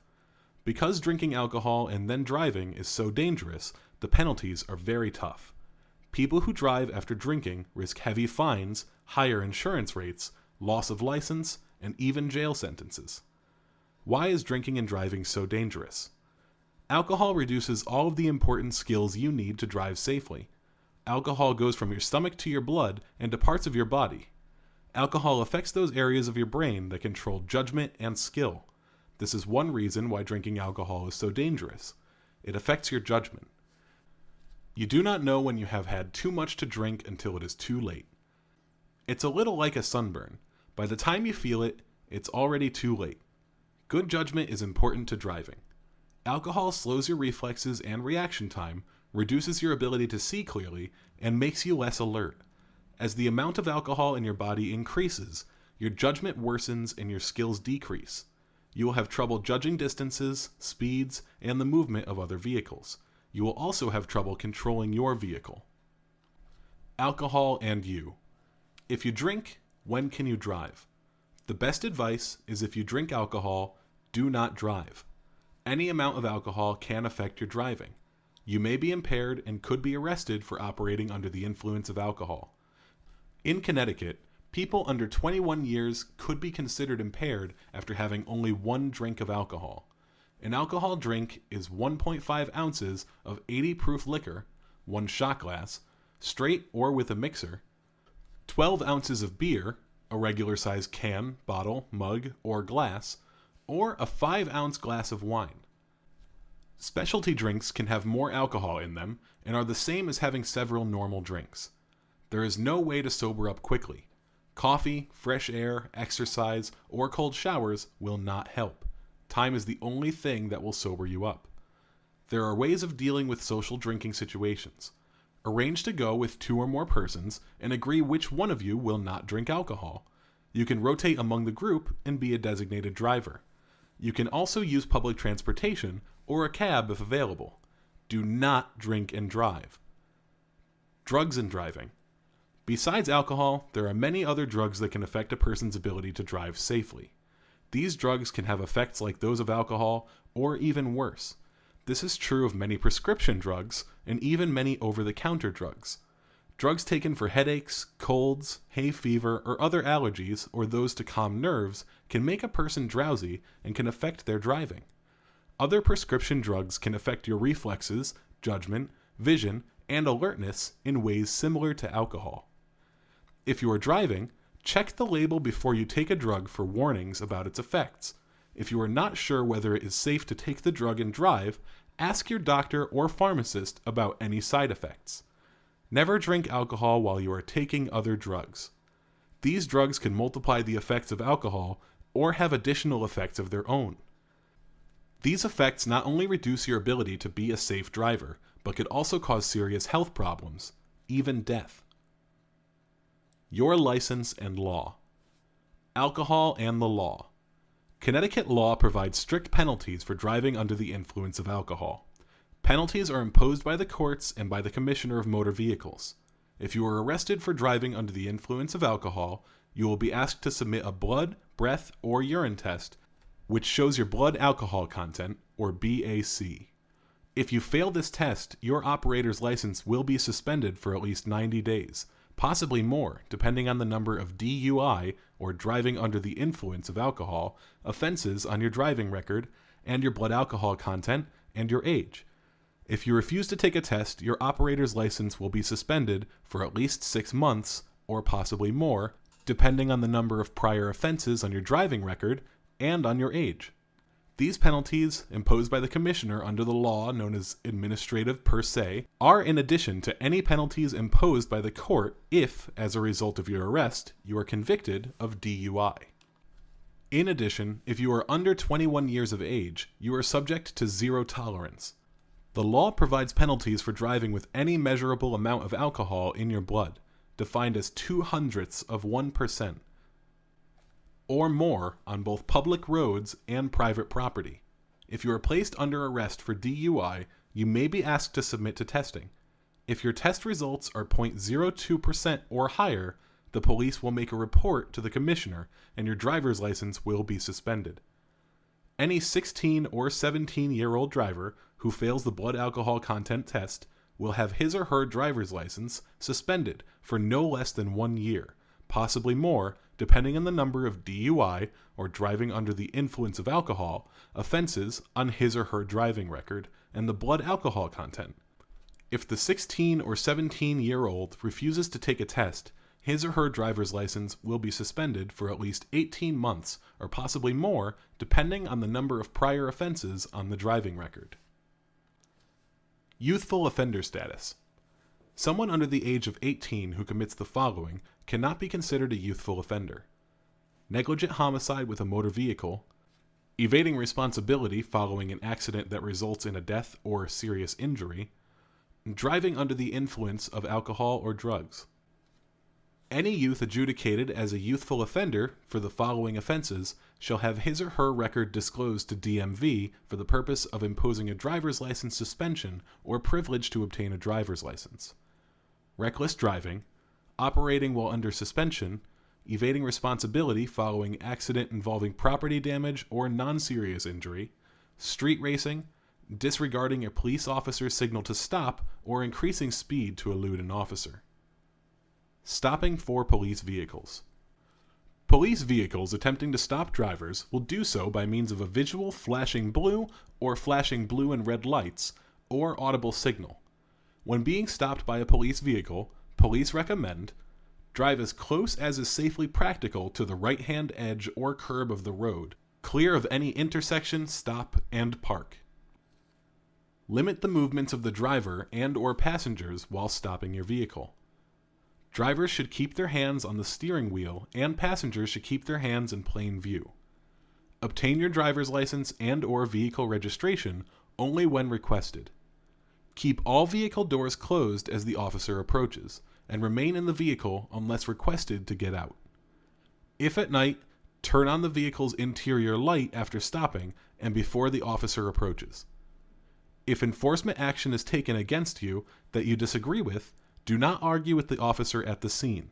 Traffic violations and traffic crimes charged against you are decided in court. Operator Retraining Program for Repeat Offenders. The DMV also has a program for repeat offenders who commit moving violations. It is called the Operator Retraining Program and covers the principles of motor vehicle operation, how attitudes contribute to the behavior found in aggressive driving, and the need to practice safe driving behavior. Anyone aged 24 or younger who commits 2 or more moving violations or suspension violations must complete the DMV certified Operator Retraining Program. A motorist who is 25 years old or older who has 3 or more such convictions is required to attend and successfully pass a certified operator retraining program. The following list is some of the offenses that may require a 16 or 17-year-old to take the retraining program. Driving in violation of learner's permit requirements. Driving in violation of graduated driver's license laws, such as passenger restriction and driving curfew laws. Using a cell phone or other mobile electronic device outside of permitted uses. By law, drivers under 18 cannot use a cell phone or mobile electronic device, even if it is hands-free. After completing operator retraining, an additional moving violation within 3 years of the completion date will result in a license suspension of at least 30 days. Chapter 4. Road Safety. Rules of the Road. Speed limits. You must comply with speed limits. They are based on the design of the road and the types of vehicles that use them. They take into account things you cannot see, such as side roads and driveways where people may pull out suddenly, and the amount of traffic on that road. Remember, speed limits are posted for ideal conditions. If the road is wet or icy, if you cannot see well, or if traffic is heavy, you must slow down. Even if you are driving the posted speed limit, you can get a ticket for traveling too fast for road conditions. Speeding. The best way to prevent speeding is to know how fast you are going. Check the speedometer often. People are not very good at judging how fast they are driving. It is easy to be traveling much faster than you think. This is especially true when you leave high-speed roads and are driving on local roads. Follow the speed limit signs. They are there for your safety. The faster your vehicle is going, the more distance it will take to turn, slow, or stop. For example, stopping at 60 miles per hour does not take twice the distance it takes at 30 miles per hour, as one might think, but over 3 times the distance. Driving safely means adjusting your speed for road and traffic conditions, how well you can see, and obeying speed limits. Driving too slow. Going much slower than other vehicles can be just as bad as speeding. It tends to make vehicles bunch up behind you and causes other traffic to pass you. If vehicles are piled up behind you, pull over when it is safe to do so and let them pass. You should either drive faster or consider using roads with slower speeds. Stopping. Be alert so that you know when you will have to stop well ahead of time. Stopping suddenly is dangerous and usually points to a driver who is not paying attention. When you brake quickly, you could skid and lose control of your vehicle. It also makes it hard for drivers behind you to stop without hitting you.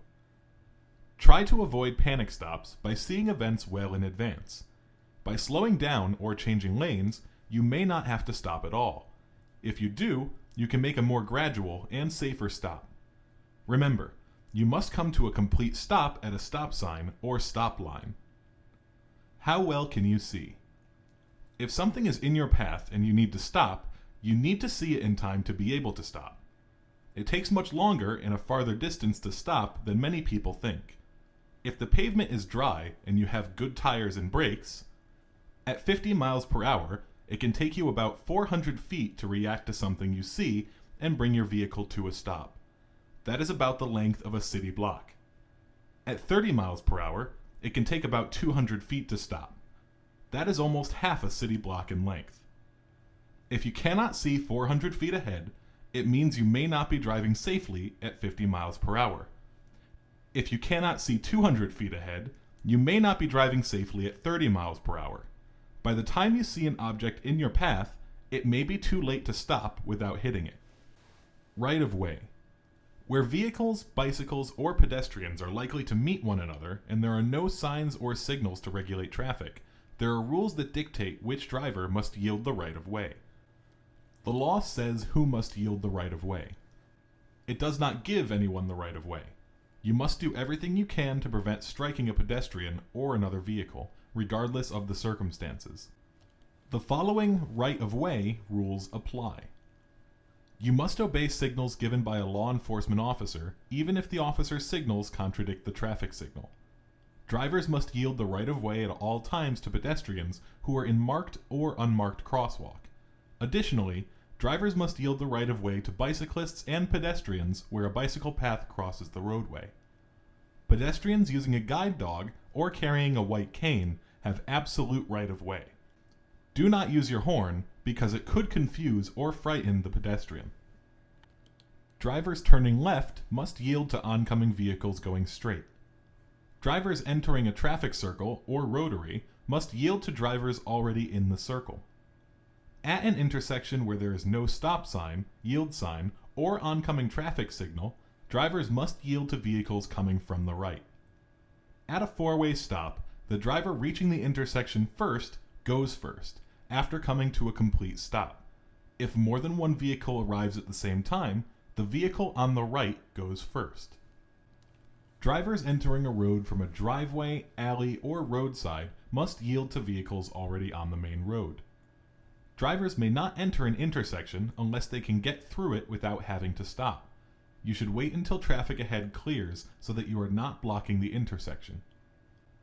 Drivers overtaking a vehicle traveling in the same direction must yield to that vehicle, even if the vehicle is slowing or coming to a stop. You must yield the right of way to a police vehicle, fire engine, ambulance, or other emergency vehicle using a siren, air horn, or a red or blue flashing light. When you see or hear an emergency vehicle approaching from any direction, you must pull over to the right edge of the road, or as near to the right as possible, and stop your vehicle. You must remain stopped until the emergency vehicle has passed, unless otherwise directed by a state or local police officer or a firefighter. If you are in an intersection, drive through the intersection before you pull over. You must stop for a school bus that is stopped with its red lights flashing, whether it is on your side of the road, the opposite side of the road, or at an intersection you are approaching. You are not required to stop if the bus is traveling towards you and a median or other physical barrier separates the roadway. After the school bus's red lights have stopped flashing, watch for children along the side of the road and do not proceed until they have completely left the roadway and it is safe to proceed. You must yield the right of way to trains crossing the roadway. Roundabouts, rotaries, and circular intersections. Roundabouts or rotaries are intersections that are controlled by a circular island in the center. They may have one lane or two lanes. Entering traffic must yield the right of way to circulating traffic. Each road approaching them is marked with a yield sign and may also have the yield line markings on the pavement. They are easy to use. Simply position your vehicle correctly and use your turn signals to indicate where you want to go. When approaching a roundabout or rotary, slow down.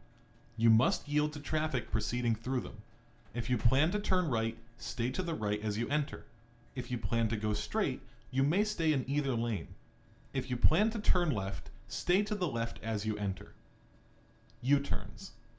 U-turns are not legal everywhere, so before you make a U-turn, check for signs prohibiting them. Never make a U-turn on an expressway. When making a U-turn, give a left turn signal, stop, and check for approaching traffic. Proceed into the outside or right-hand lane traveling in the opposite direction. Parking. Drivers are responsible for making sure that their vehicle is not a hazard when it is parked. Whenever you park, be sure it is in a place that is far enough from any travel lane to avoid interfering with traffic and visible to vehicles approaching from either direction. Always park in a designated area if possible. Always set your parking brake when you park. Leave the vehicle in gear if it is a manual transmission, or in park if it has an automatic transmission. Check traffic before you open the door. Get out of the vehicle on the curb side if you can. If you have to use the street side, check traffic before you get out. Shut the door as soon as you can after getting out.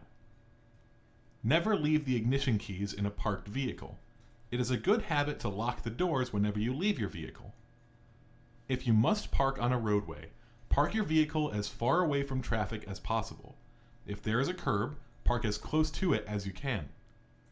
When you park on a hill, turn your wheels sharply towards the side of the road or curb. This way, if your vehicle starts to roll downhill, it will roll away from traffic. No parking zones. There are many areas where you cannot park. Check for signs that may prohibit or limit parking. Some parking restrictions are indicated by colored curb markings.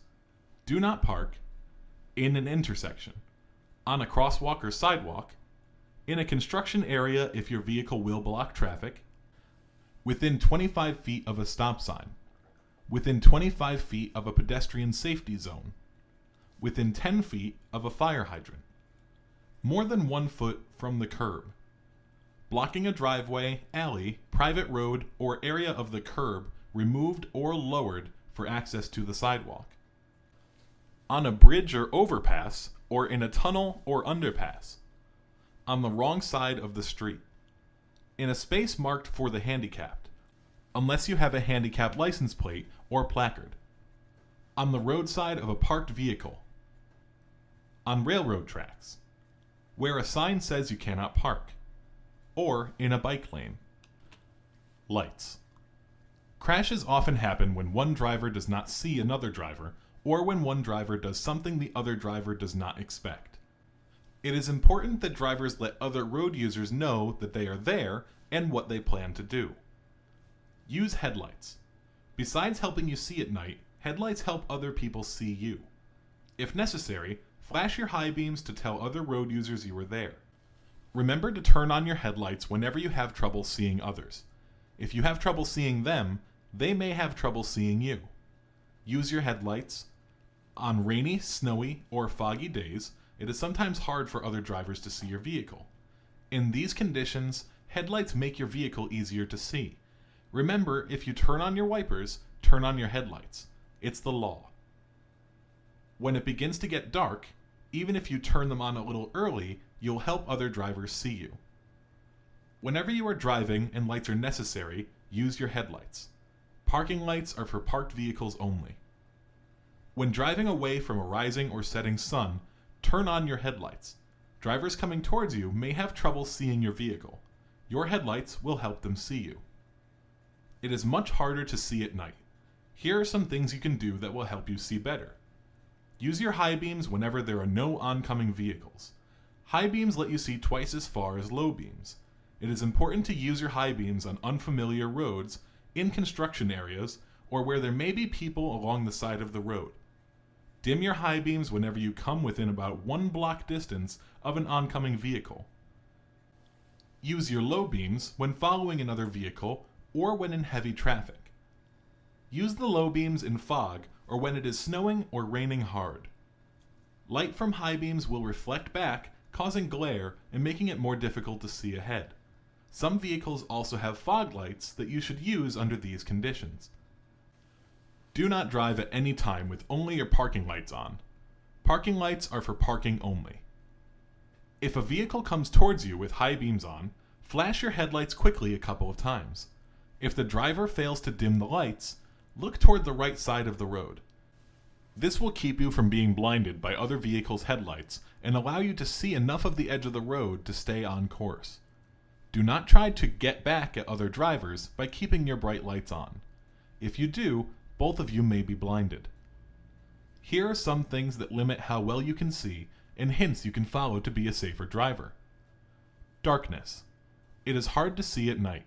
You must be closer to an object to see it at night than during the day. You must be able to stop within the distance you can see with your headlights. Your headlights will let you see about 400 feet ahead.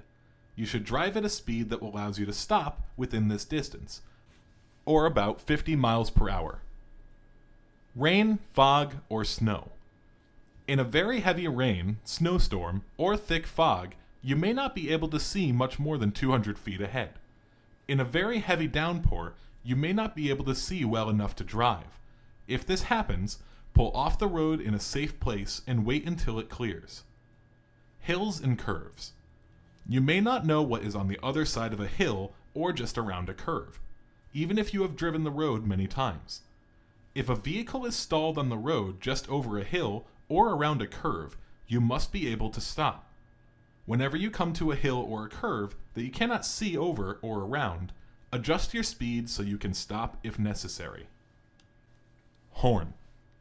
Use your horn for safety. People cannot see you unless they are looking your way. Your horn can get their attention. Use it whenever it will help prevent an accident. If there is no immediate danger, a light tap on the horn should be all you need. Give your horn a light tap when a person on foot or on a bike appears to be moving into your lane of travel, when you are passing a driver who starts to turn into your lane, or when a driver is not paying attention and may have trouble seeing you. If there is danger, do not be afraid to sound a sharp blast on your horn. Do this when a child or older person is about to walk, run, or ride into the street, another vehicle is in danger of hitting you, you have lost control of your vehicle and are moving towards someone. When not to use your horn. There are several occasions when you should not use your horn. They include encouraging someone to drive faster or get out of the way, notifying other drivers of an error, greeting a friend, around blind pedestrians, or when approaching horses. Turn signals. Other drivers generally expect you to keep doing what you are doing. You must warn them when you are going to change direction or slow down. This will give them time to react, if necessary, or at least not be surprised by what you do. Signal when you change direction. Signaling gives other drivers time to react to your moves.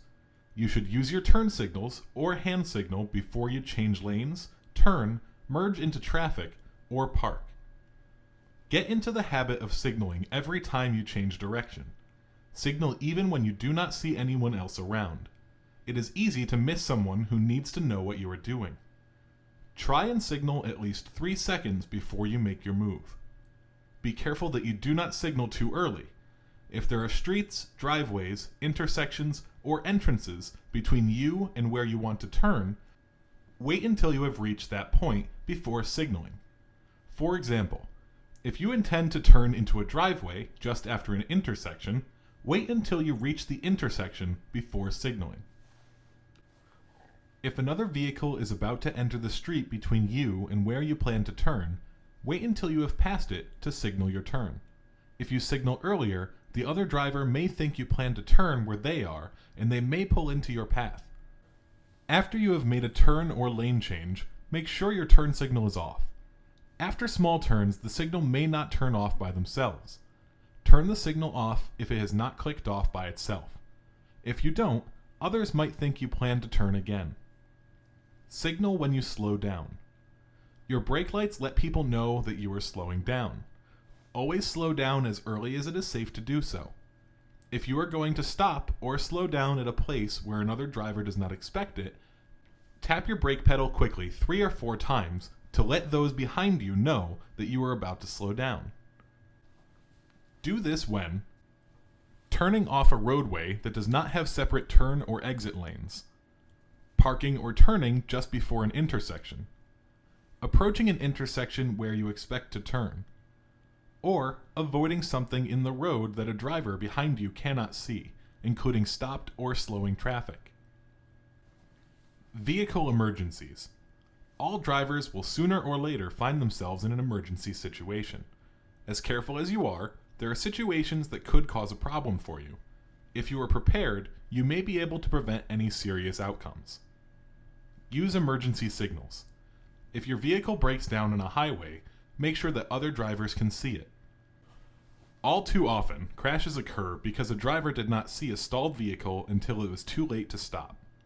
Notify authorities that your vehicle, or someone else's, has broken down. If you have vehicle trouble, get your vehicle off the road and away from traffic if at all possible. Turn on your emergency flashers to show that you are having trouble.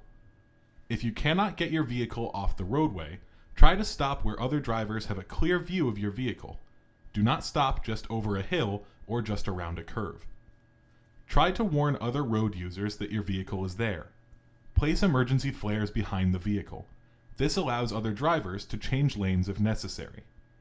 If you do not have emergency flares or other warning devices, stand by the side of the road where you are safe from traffic and wave traffic around your vehicle. Use a white cloth if you have one. Never stand in the roadway. Do not try to change a tire if it means you have to be in a traffic lane. Lift the hood or tie a white cloth to the antenna, side mirror, or door handle to signal an emergency. Equipment failure. There is always a chance of you having a vehicle problem while you are driving. You should follow the recommended maintenance schedule listed in the vehicle owner's manual.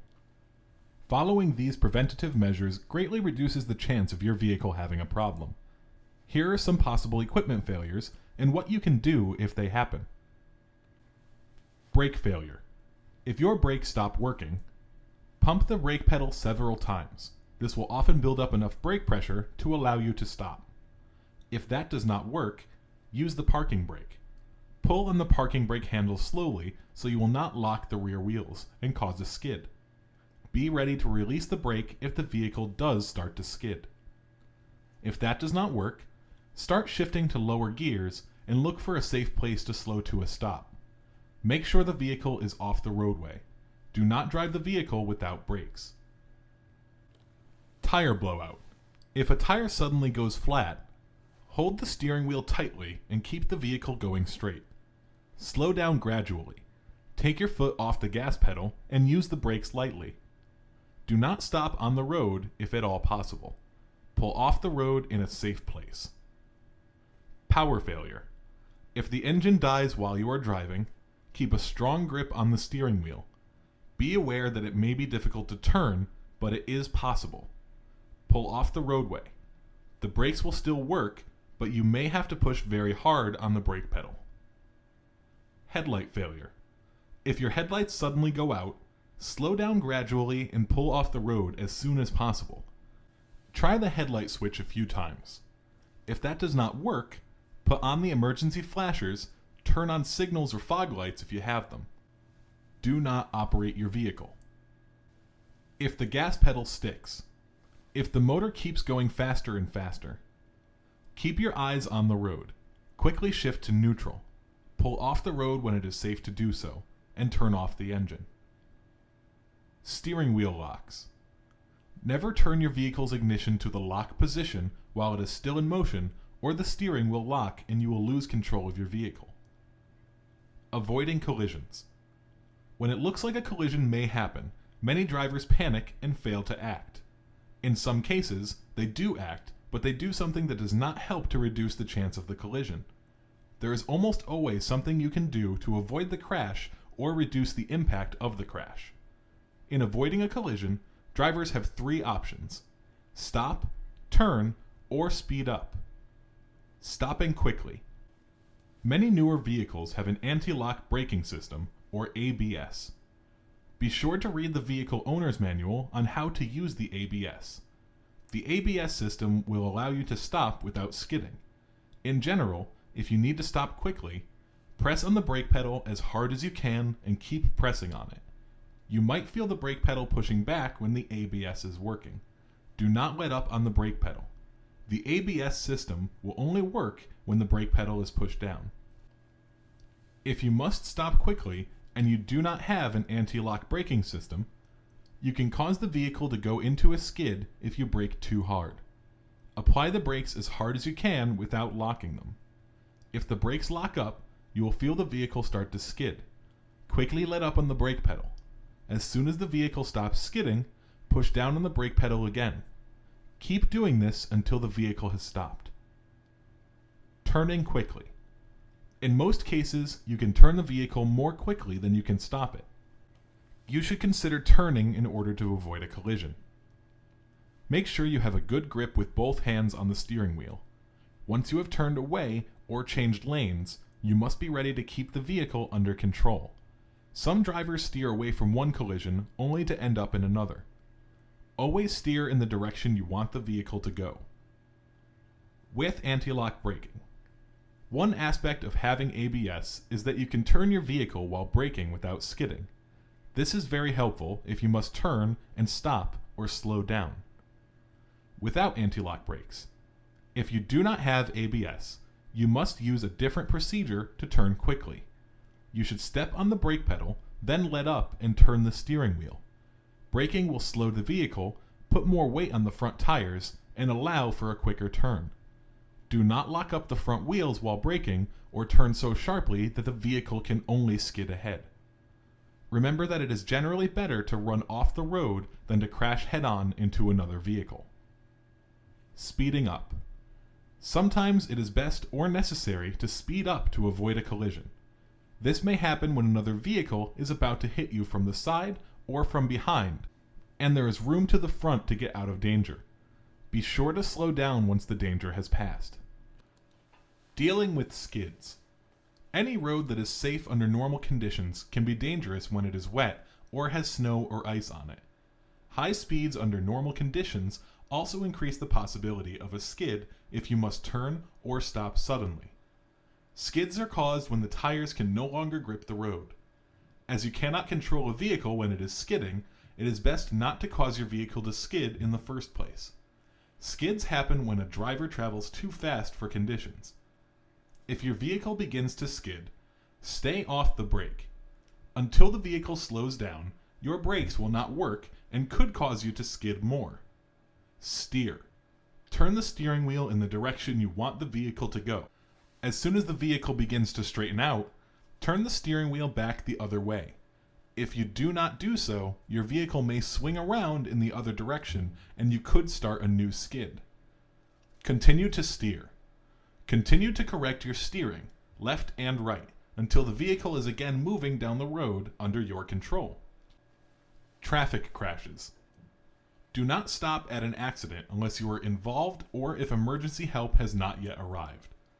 Keep your attention on your driving and keep moving, watching for people who might be in or near the road.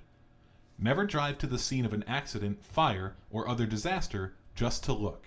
You may block the way for police, firefighters, ambulances, tow trucks, and other rescue vehicles. No matter how good of a driver you are, there may be a time when you are involved in a crash. If you are involved in an accident, you must stop. If you are involved in an accident with a parked vehicle, you must try and locate the owner. If any person is injured or killed, the police must be notified. It is a crime for you to leave a crash site in which your vehicle was involved if there is an injury or a death before police have talked to you and gotten all the information they need about the crash. You may want to carry a basic vehicle emergency kit. These kits have emergency flares, first aid supplies, and basic tools. Try everything you can to keep from getting hit. If nothing works, try to lessen any injuries that could result from the crash. The most important thing you can do is to use your lap and shoulder belts. Besides your safety belts, there are a couple of other things that could help prevent more serious injuries. Hit from the rear. If your vehicle is hit from the rear, your body will be thrown backwards. Press yourself against the back of your seat and put your head against the head restraint. Be ready to apply your brakes so that you will not be pushed into another vehicle. Hit from the side. If your vehicle is hit from the side, your body will be thrown towards the side that is hit. Front airbags will not help in this situation. Your lap and shoulder belts are needed to help keep you behind the wheel. Get ready to steer or brake to prevent your vehicle from hitting something else. Hit from the front. If your vehicle is about to be hit from the front, it is important to try to have a glancing blow rather than being struck head-on. This means that if a collision is about to happen, you should try to turn the vehicle. At worst, you will hit with a glancing blow. You might also miss it. If your vehicle has an airbag, it will inflate. It will also deflate following the crash, so be ready to prevent your vehicle from hitting something else. You must use your lap and shoulder belts to keep you behind the wheel and to protect you if your vehicle has a second crash. At the accident scene. Stop your vehicle at or near the accident site. If your vehicle can move, get it off the road so that it does not block traffic or cause another crash. Do not stand or walk in traffic lanes. You could be struck by another vehicle. Turn off the ignition of each wrecked vehicle. Do not smoke around the wrecked vehicles. Fuel could be spilled. Fire is a real danger. If there are power lines down with wires in the road, do not go near them. Make sure that other traffic will not be involved in the crash. Use flares or other warning devices to alert traffic of the accident. If someone is injured, get help. Make sure the police and emergency medical or rescue squad have been called. If there is a fire, tell this to the police when you call them. Do not move the injured unless they are in a burning vehicle or in other immediate danger of being hit by another vehicle. Moving a person can make their injuries worse. First, help anyone who is not already walking and talking. Check for breathing and then check for bleeding. If there is bleeding, apply pressure directly on the wound with your hand or with a cloth. Even severe bleeding can almost always be stopped or slowed by putting pressure on the wound. Do not give injured persons anything to drink, not even water. To help prevent an injured person from going into shock, cover them with a blanket or coat to keep them warm. Report the accident. Get the names and addresses of all people involved in the accident and any witnesses, including injured persons. Exchange information with other drivers involved in the crash. Name, address, driver's license number, vehicle information such as the license plate, make, model, and year of a vehicle, and insurance company and policy number if available. Record any damage to the vehicles involved in the crash. Provide information to the police or other emergency officials if requested. Should the accident involve a parked vehicle, try to find the owner. If you cannot, leave a note in a place where it can be seen with the date and time of the accident and information on how the owner can reach you. You must report the accident to police if there is an injury, a death, or property damage. Chapter 5. Know the road. Reading the road. Pavement markings. Lines and symbols on the roadway divide lanes, tell you when you may pass other vehicles or change lanes, which lanes to use for turns, where you must stop for signs or traffic signals, and define pedestrian walkways. These provide lane control. Edge lines. Edge lines are solid lines along the side of the road that show you where the edge of the road is located. Solid white lines are used on the right of the roadway edge. Solid yellow lines are used on the left of the roadway edge of divided streets or roadways. Lane lines. Lane lines are white lines that separate multiple lanes traveling in the same direction. Dashed white lines are between lanes of traffic moving in the same direction that indicate you may cross to change lanes if it is safe to do so. Solid white lines are between lanes of traffic that indicate you should stay in your lane unless a special situation requires you to change lanes. Center lines. Center lines are yellow lines that separate lanes of traffic moving in opposite directions. Dashed yellow lines separate single lanes of traffic moving in opposite directions. Passing is allowed. Solid yellow lines on roads where traffic moves in opposite directions indicate zones where passing is not allowed. Dashed yellow line alongside a solid yellow line indicates that passing is permitted on the side of the broken line, but not on the side of the solid line. Solid double yellow lines are used where there are 4 or more lanes with traffic moving in the opposite directions. 2 solid lines mark the center of the roadway.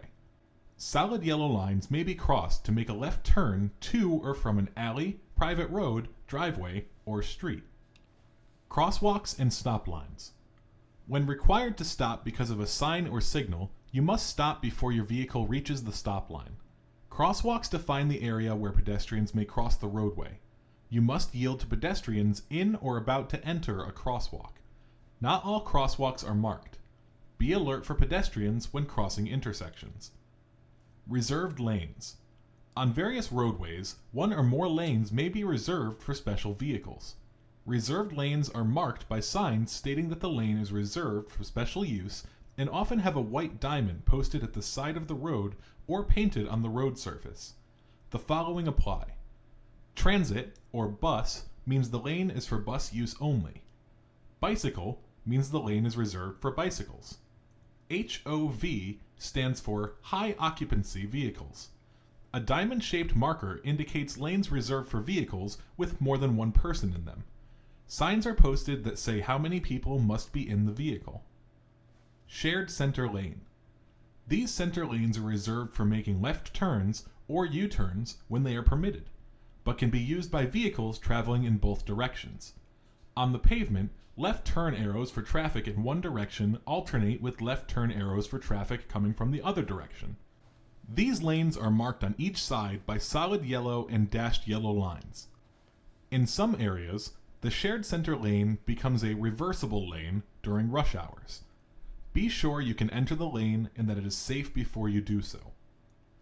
Reversible lanes. Some travel lanes are designed to carry traffic in one direction at certain times and in the opposite direction at other times. These lanes are usually marked by double-dashed yellow lines. Before you start driving in them, check to see which lanes you can use at that time. There may be signs posted by the side of the road or overhead. Special lights are often used. A green arrow means that you can use the lane beneath it. A red X means you cannot. A flashing yellow X means the lane is only for turning. A steady yellow X means that the use of the lane is changing and you should move out of it as soon as it is safe to do so. Other markings. A driver must be aware of the following additional pavement markings.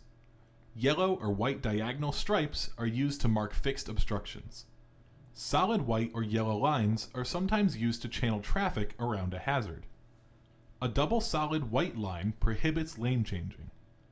Curb markings, fire lanes, and pavement markings may be designated as no parking areas by local authorities. A bicycle sharrow, 2 chevrons painted above a bicycle symbol on the road, indicates the lane is shared. Vehicle or bicycle traffic may be in the lane. Although you should always keep on the lookout for bicyclists, this serves as an additional warning to watch for bicycles in the lane. Traffic signals. Traffic signals are lights that tell you when or where to stop and go. A green light means you can go if it is safe. A yellow light means caution, and a red light means stop. Traffic lights are usually at intersections and are green, yellow, and red, bottom to top, when together. There are some intersections and other locations where there are single green, yellow, or red lights. Traffic lights and signals. Red traffic lights mean stop. You must wait until the traffic light turns green and there is no crossing traffic before you may move ahead. If you are turning right on red, you may turn after coming to a full stop and checking to make sure that there is no oncoming traffic and no sign prohibiting the turn on a red light. Watch out for pedestrians crossing in front of your vehicle. Yellow traffic lights mean the traffic light is about to change to red. You must stop if it is safe to do so. If you are in the intersection when the yellow light comes on, do not stop. Continue through the intersection. Green traffic lights mean you can go through the intersection. You must yield to emergency vehicles and others as required by law. If you are stopped and then the light turns green, you must allow crossing traffic to clear the intersection before you go ahead. If you are turning left, a steady green traffic light means you may turn, but only when safe to do so. If you are turning right, yield to pedestrians crossing the street. Flashing lights. A flashing red traffic light means the same as a stop sign. You must come to a full stop, and you may proceed when it is safe to do so. A flashing yellow traffic light means slow down and proceed with caution. Arrows. A red arrow means you must stop and you cannot go in the direction of the arrow. You may proceed when the red arrow goes out and a green arrow or light goes on. A yellow arrow means that the protection of a green arrow is ending. If you are turning in the direction of the arrow, you should prepare to stop and give the right of way to oncoming traffic before turning. A green arrow means you can safely turn in the direction of the arrow. There should be no oncoming or crossing traffic while the arrow is green. Traffic signs. Traffic signs tell you about traffic rules, hazards, where you are, how to get where you are going, and where certain services are located. The shapes and colors of these signs give clues about the types of information they provide. Shapes. Octagon. Stop. The octagon, or 8-sided shape, always means stop. You must come to a complete stop at the sign, stop line, pedestrian crosswalk, or curb. Then, yield the right of way to any vehicle or pedestrian approaching from either direction. Triangle. Yield. Slow down to a speed reasonable for the conditions and yield the right of way. Stop if necessary. Diamond. Warning. These signs warn you of special conditions or hazards ahead. Drive with caution and be ready to slow down. Rectangle. Regulatory or guide. Vertical signs generally give instructions or tell you the law. Horizontal signs may give directions or information. Pentagon. School zone and school crossing. The pentagon, or 5-sided shape, marks school zones and warns you about school crossings. Signs may display horizontal lines indicating the point at which a crosswalk exists. Signs may have a separate downward pointing arrow plaque, which indicates the actual location of the crosswalk. Circle. Railroad crossing. A circle sign indicates that you are approaching a railroad crossing. Slow down, look, and listen for trains. Pennant. No passing zone. This 3-sided sign is shaped like a pennant. When used, the sign is on the left side of a 2-lane, 2-way road. It is posted at the beginning of a no passing zone, where no passing pavement markings are also used. Colors. All red signs are regulatory signs and must be obeyed. They include stop, yield, do not enter, or wrong way. Some black and white signs are regulatory signs and must be obeyed. Other black and white signs are used as route markers. Yellow is used for warning signs. These signs tell you of road conditions and dangers ahead. Orange is also used for warning signs. They alert you to possible dangers ahead due to construction and maintenance projects. Green is used for guide signs. They tell you where you are, which way to go, and the distance. Blue is also used for guide signs. They tell you about services along the roadway. Brown is used for parks and recreation signs. Regulatory signs. These signs are square, rectangular, or have a special shape and are usually white, red, or black with black, red, white, or green letters or symbols. They give you information about rules for traffic direction, lane use, turning, speed, parking, and other special situations. Some regulatory signs have a red circle with a red slash over a symbol. These signs prohibit certain actions. For example, no left turn, no right turn, no U-turn. Common types of regulatory signs are stop sign. A stop sign has 8 sides and is red with white letters.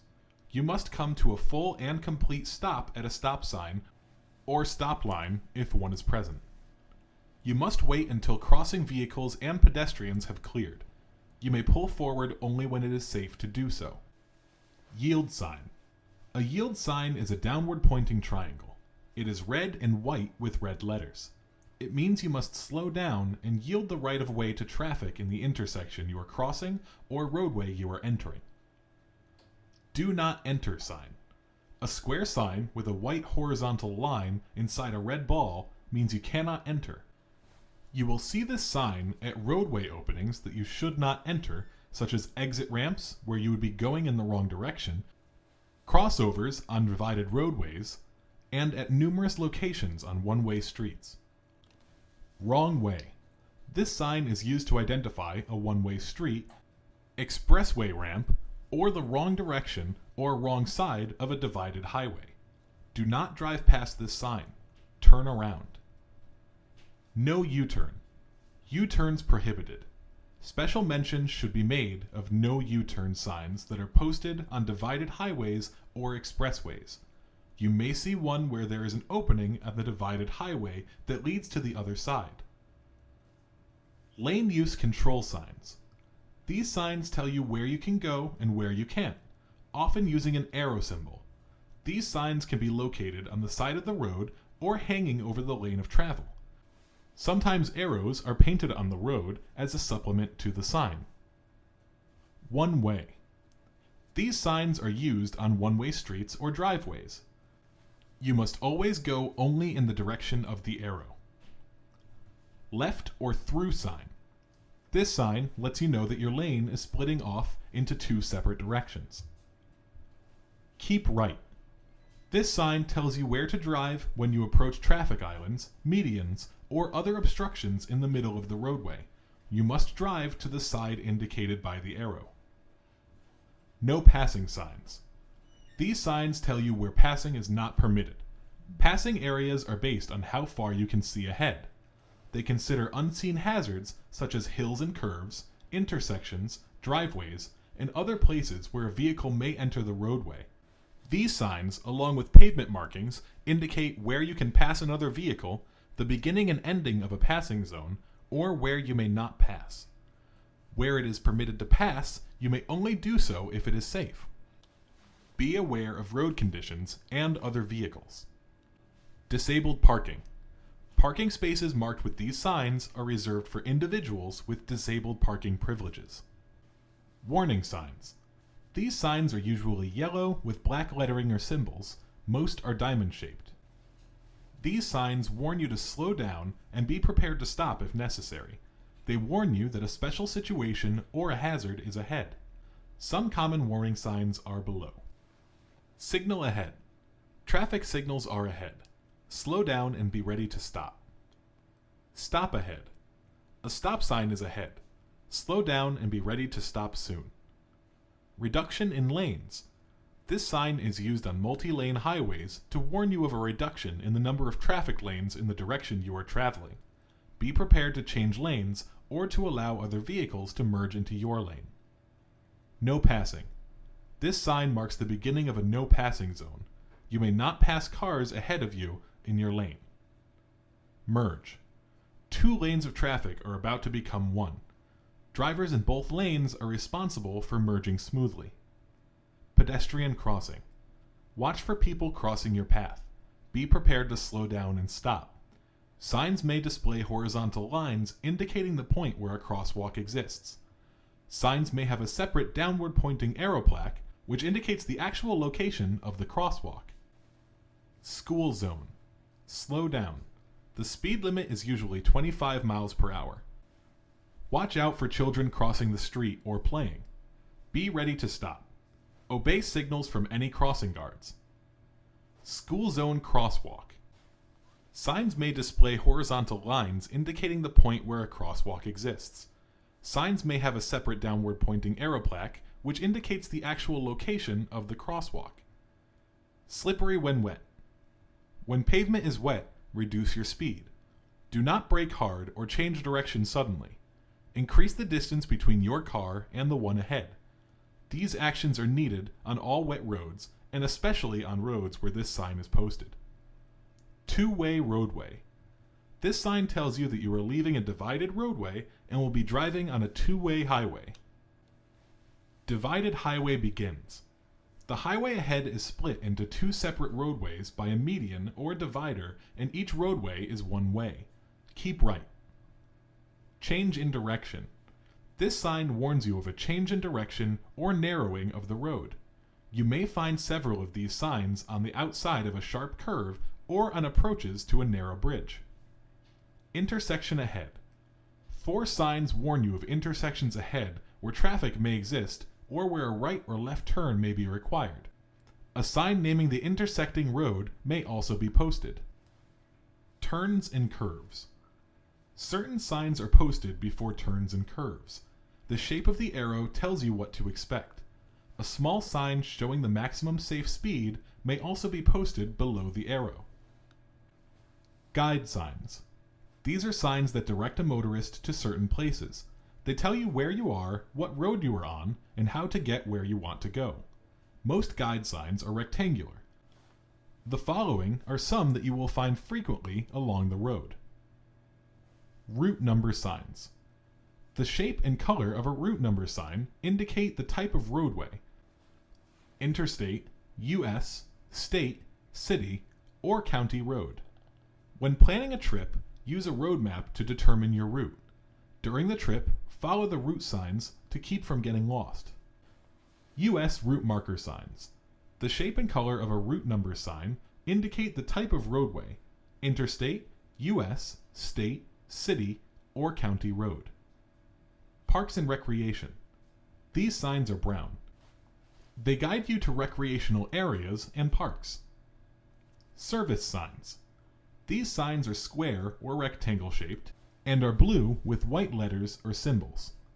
They show the locations of various services, such as rest areas, gas stations, campgrounds, or hospitals. Destination and distance signs. These signs are always green. They direct you to bike routes, parking areas, mileposts, and specific exits.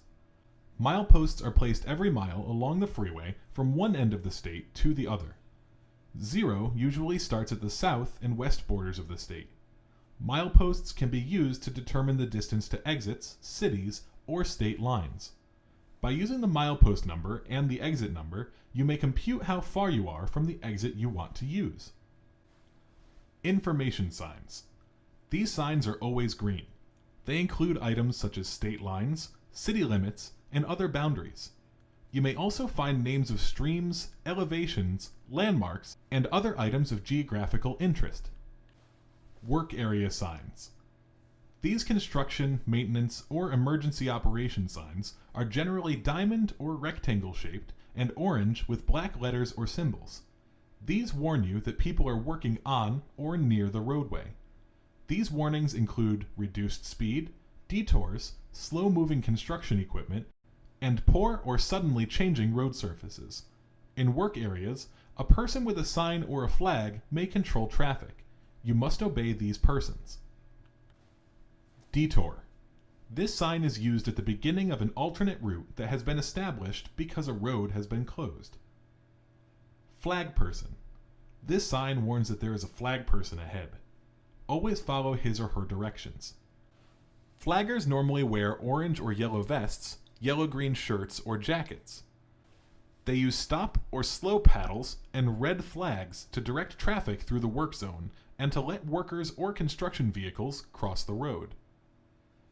Railroad crossing signs. Many railroad crossings have signs or signals to warn drivers. Never try to beat a train across the tracks. Never start to cross if there is not room for your vehicle on the far side and you will have to stop on the tracks. Wait until there is room for your vehicle on the far side. It is not wise to shift gears when crossing railroad tracks. You might stall. Remember that trains are large and may be moving faster than they seem to be. Railroad crossing sign. A round yellow warning sign with an X symbol and black RR letters is placed along the road before you get to a railroad crossing. Railroad crossbuck. A white X-shaped sign or crossbuck with railroad crossing printed on it is located at the railroad crossing. This sign has the same meaning as a yield sign. You must yield to crossing trains. Railroad crossbuck, flashing lights, and gate. Gates are used with flashing light signals at some crossings. Stop when the light begins to flash and before the gate lowers. Remain stopped until the gates are raised and the lights stop flashing. Do not attempt to drive around the lowered gate. Also, pedestrians may not cross railroad tracks when warned of a train by an automatic signal, crossing gates, flagman, or law enforcement officer. Message boards. You may see portable or permanent message boards along the highway. They may provide information about traffic, road, weather, or other hazardous conditions. Always obey any directions posted on these message boards. For information about road conditions or road construction, visit the Connecticut Department of Transportation website at www.ct.gov/DOT.